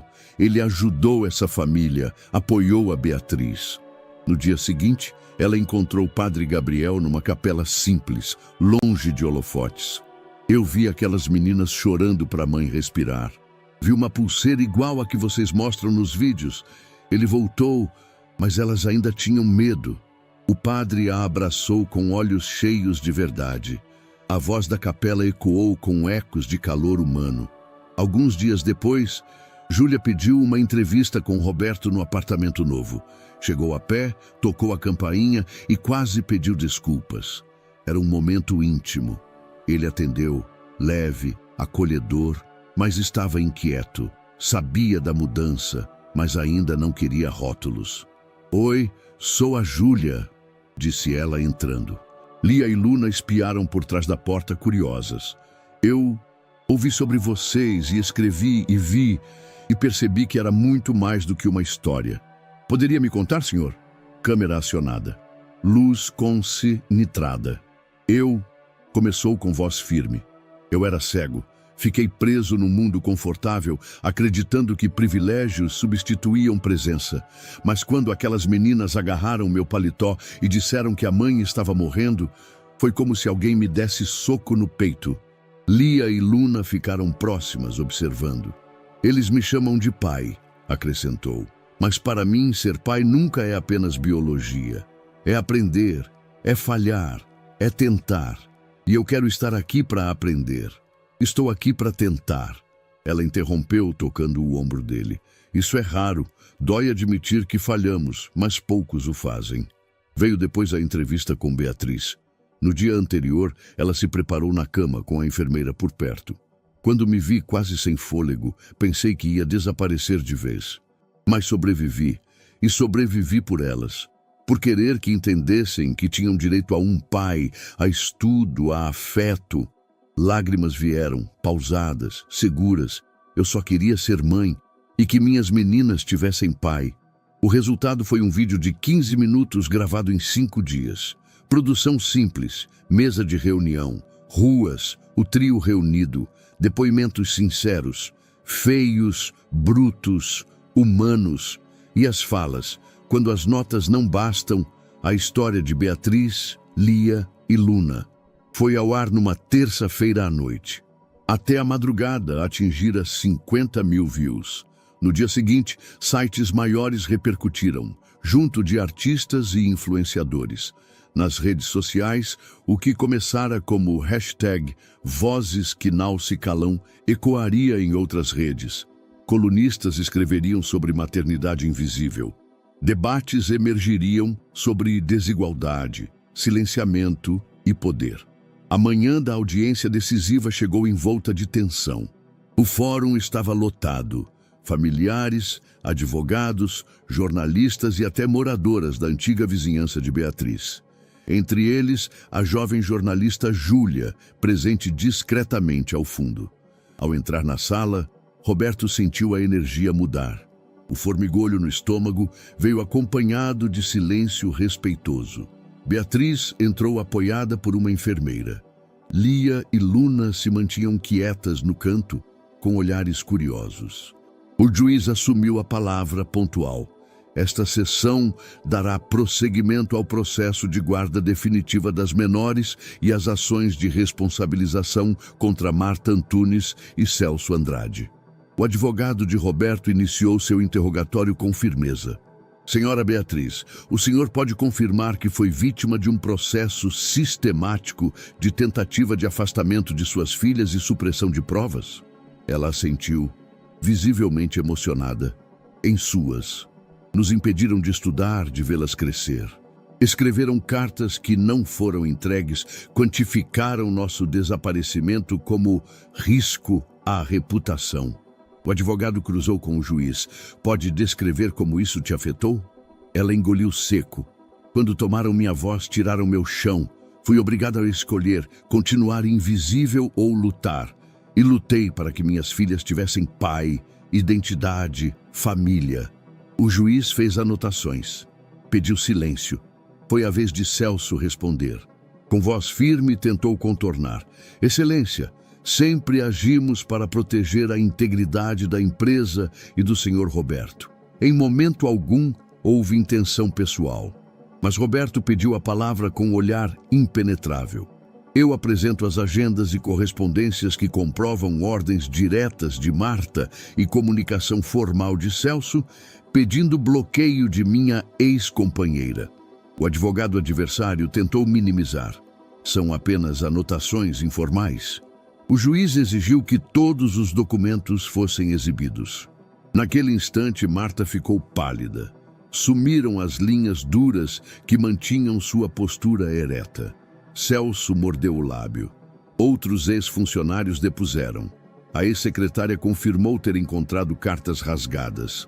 O estagiário relatou as mensagens internas sobre monitoramento. A diretora da escola ratificou a carta do jurídico. Um coro de testemunhos convergiu numa mesma direção. Sim, houve sabotagem. A cada palavra, o silêncio reverberava. A defensoria pediu tempo para rebater. Por fim, o juiz se levantou. Considerando as provas apresentadas, agendas, correspondências lacradas, depoimentos consistentes, reconheço que houve interferência intencional e injustificável na relação familiar de Roberto com suas filhas e a mãe delas. Declaro a guarda definitiva de Lia e Luna a Roberto Antunes, bem como o reconhecimento legal de paternidade. Além disso, determino que Marta Antunes e Celso Andrade respondam por abuso de direito familiar e tentativas de ocultação de provas. A bomba explodiu silenciosamente, mas com impacto. Lágrimas correram pelo rosto de Roberto. Beatriz olhou para as filhas que se agarraram nela. Era como se o mundo finalmente tivesse se realinhado. Ao final da audiência, na escadaria do fórum, jornalistas cercaram o trio. Júlia estava lá, câmera na mão. Ela captou a saída deles. Roberto abraçando Beatriz, Lia e Luna unidas. A reportagem, aos poucos, saiu em destaque. O julgamento da verdade, paternidade reconhecida e manipulação desmascarada.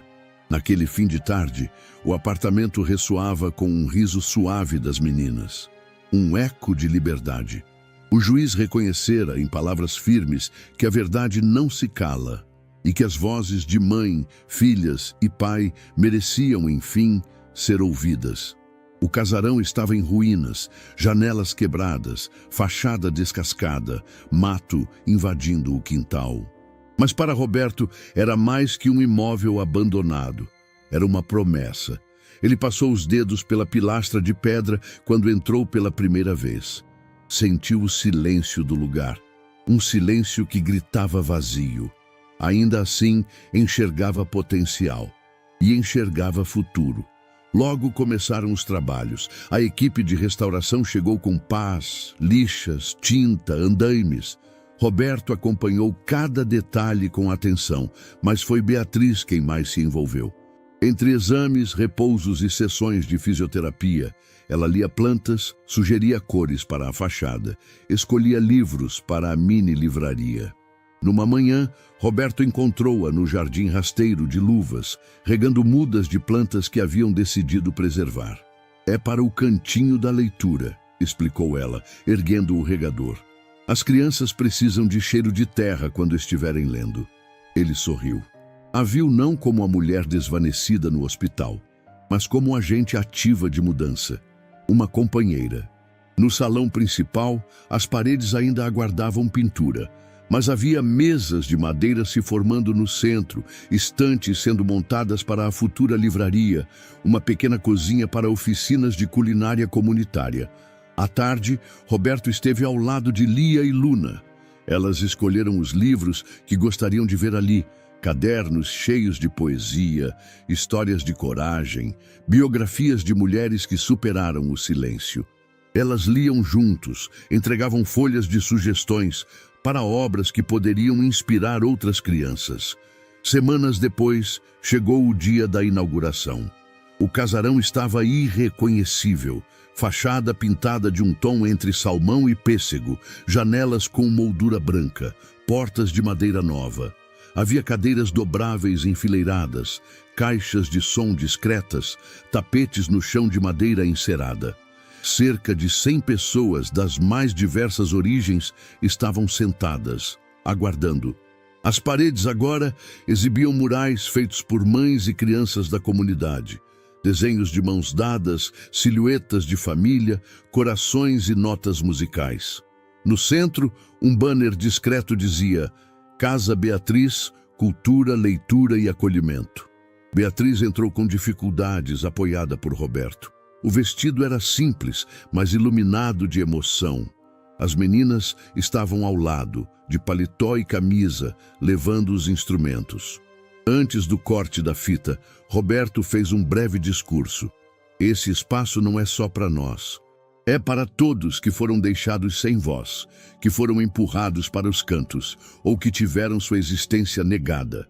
Aqui, cada livro, cada nota musical e cada palavra tem valor.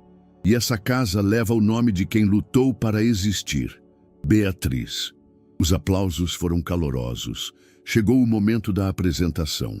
Lia começou com uma percussão suave, palmas sobre uma tábua, em ritmo cadenciado.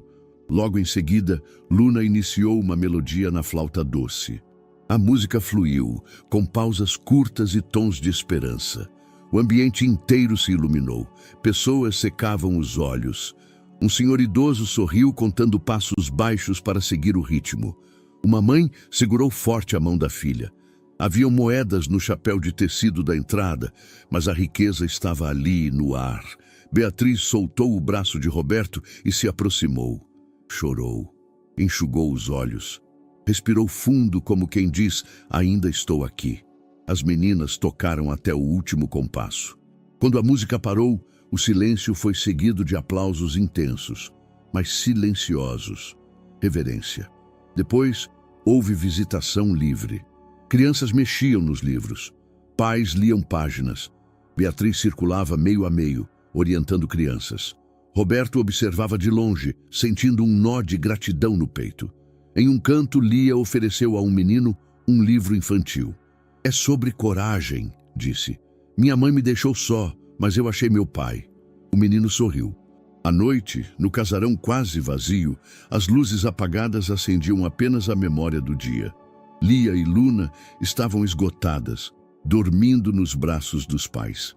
Beatriz olhou para o teto alto do salão principal. Obrigada, sussurrou. É só o começo, respondeu Roberto. Daqui a pouco vamos abrir cursos, rodas de leitura, tudo o que sonhamos. Ela fechou os olhos, exausta, contente. O lugar agora tinha vida, e ela também. Ele pegou a mão dela, sorriu. Aquela era a nova casa, o novo lar. A tradução viva de tudo o que reconstruíram juntos.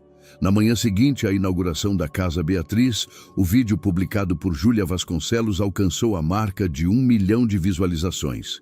As redes sociais ferviam. A hashtag Vozes que Não Se Calam estava entre os assuntos mais comentados. No Instagram, trechos emocionantes do documentário eram compartilhados com legendas como "Isso partiu meu coração", "História real e necessária", "Precisamos olhar para essas mães invisíveis". Influenciadores com milhões de seguidores gravaram reações chorando, comentando cada fala de Beatriz, cada gesto de Lia e Luna. Uma cantora pop incluiu um trecho do vídeo em seus stories escrevendo: "A música delas tocou mais que muitos discursos. Que força!" No YouTube, o documentário ocupava o primeiro lugar em alta. Os comentários se multiplicavam em dezenas de idiomas. "Eu sou mãe solteira, e essa história me rasgou por dentro. Meu pai me negou a vida inteira. Obrigado por me lembrar que não é minha culpa. Não é sobre caridade, é sobre reparação." Na Câmara dos Deputados, um pronunciamento foi feito por uma parlamentar da Comissão de Direitos Humanos. O caso de Beatriz Lopes não é um ponto fora da curva. É a prova da curva torta do sistema. Silenciar mulheres e apagar crianças pobres foi prática comum e ainda é. O nome Casa Beatriz passou a ser citado como referência em políticas públicas. Um vereador da cidade sugeriu incluir o projeto no calendário oficial de Cultura e Cidadania. Júlia, a jornalista, mal conseguia lidar com os convites. Canais grandes queriam entrevista. Universidades queriam que ela falasse em congressos. Ela, porém, continuava firme em sua postura. Não sou protagonista, só fui o canal. A voz é delas.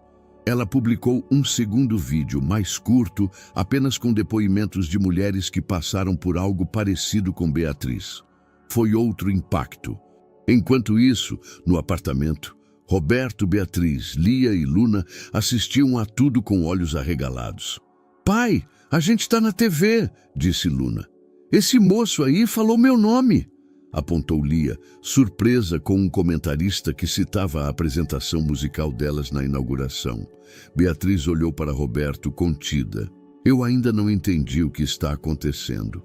Está acontecendo que as pessoas estão ouvindo finalmente. A verdade deixou de ser só nossa." E na porta da Casa Beatriz, flores começaram a ser deixadas com bilhetes anônimos. "Obrigado por dar voz à minha mãe. Sou Lia também. E agora me sinto menos invisível. Vocês são farol."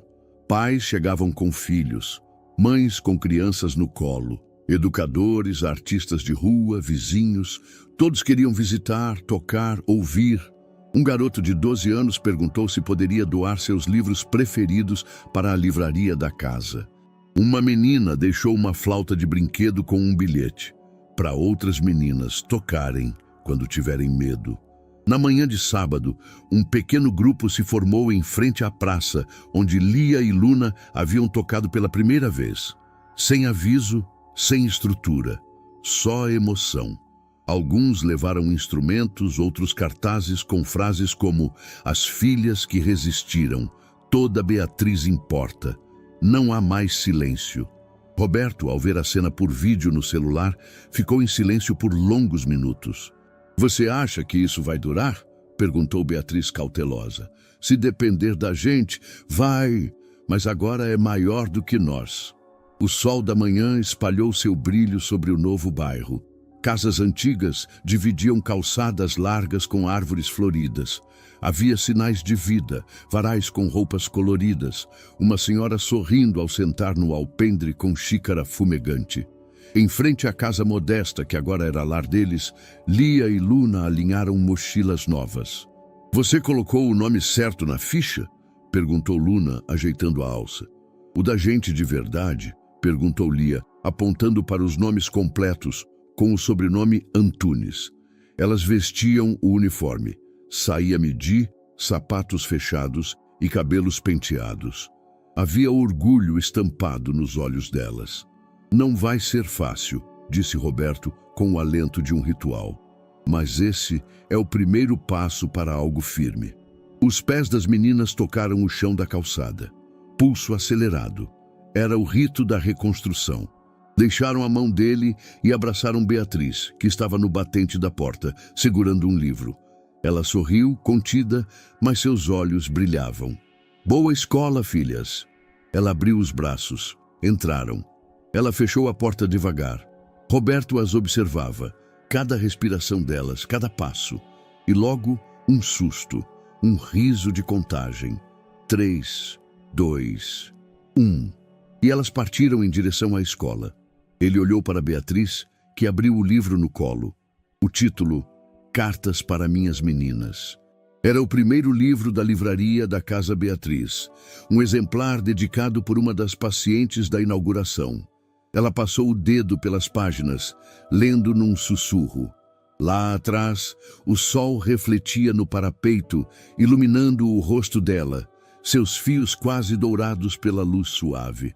Sua expressão era de paz, reconstrução. Aquilo que há meses parecia impossível estava ali.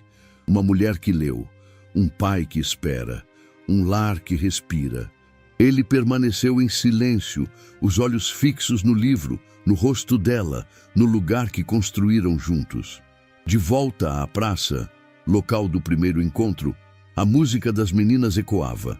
Desta vez, quem tocava era um pequeno grupo da comunidade, uma flauta, um violão, um tambor caseiro. A melodia era sutil, adaptada da música que Lia e Luna costumavam tocar. As notas subiam por entre as árvores e alcançavam quem passava. As pessoas paravam. No banco, um homem idoso ergueu a cabeça. Uma mulher puxou o filho pelo braço para ouvir. O som cruzou carros e buzinas, parando o mundo por alguns instantes. As imagens se misturam na mente de Roberto.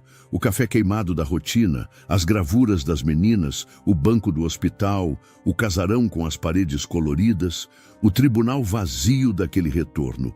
Tudo convergia para um único instante, o nascimento daquilo que existiu o tempo inteiro. Ele se afastou da varanda, fechou o livro com cuidado. Andou até a grade da praça. A música crescia. Pensou em cada lágrima, cada confronto, cada palavra dita e, principalmente, a que não dissera antes. Obrigado. E enquanto os acordes subiam, sentiu que o ato mais corajoso de todos havia acontecido. Eles continuaram. E desta vez, por verdade. E aí, o que achou dessa história emocionante? Conta pra gente nos comentários. Vamos adorar saber a sua opinião. Não esquece de deixar seu curtir para apoiar o canal e se inscrever para acompanhar as próximas histórias.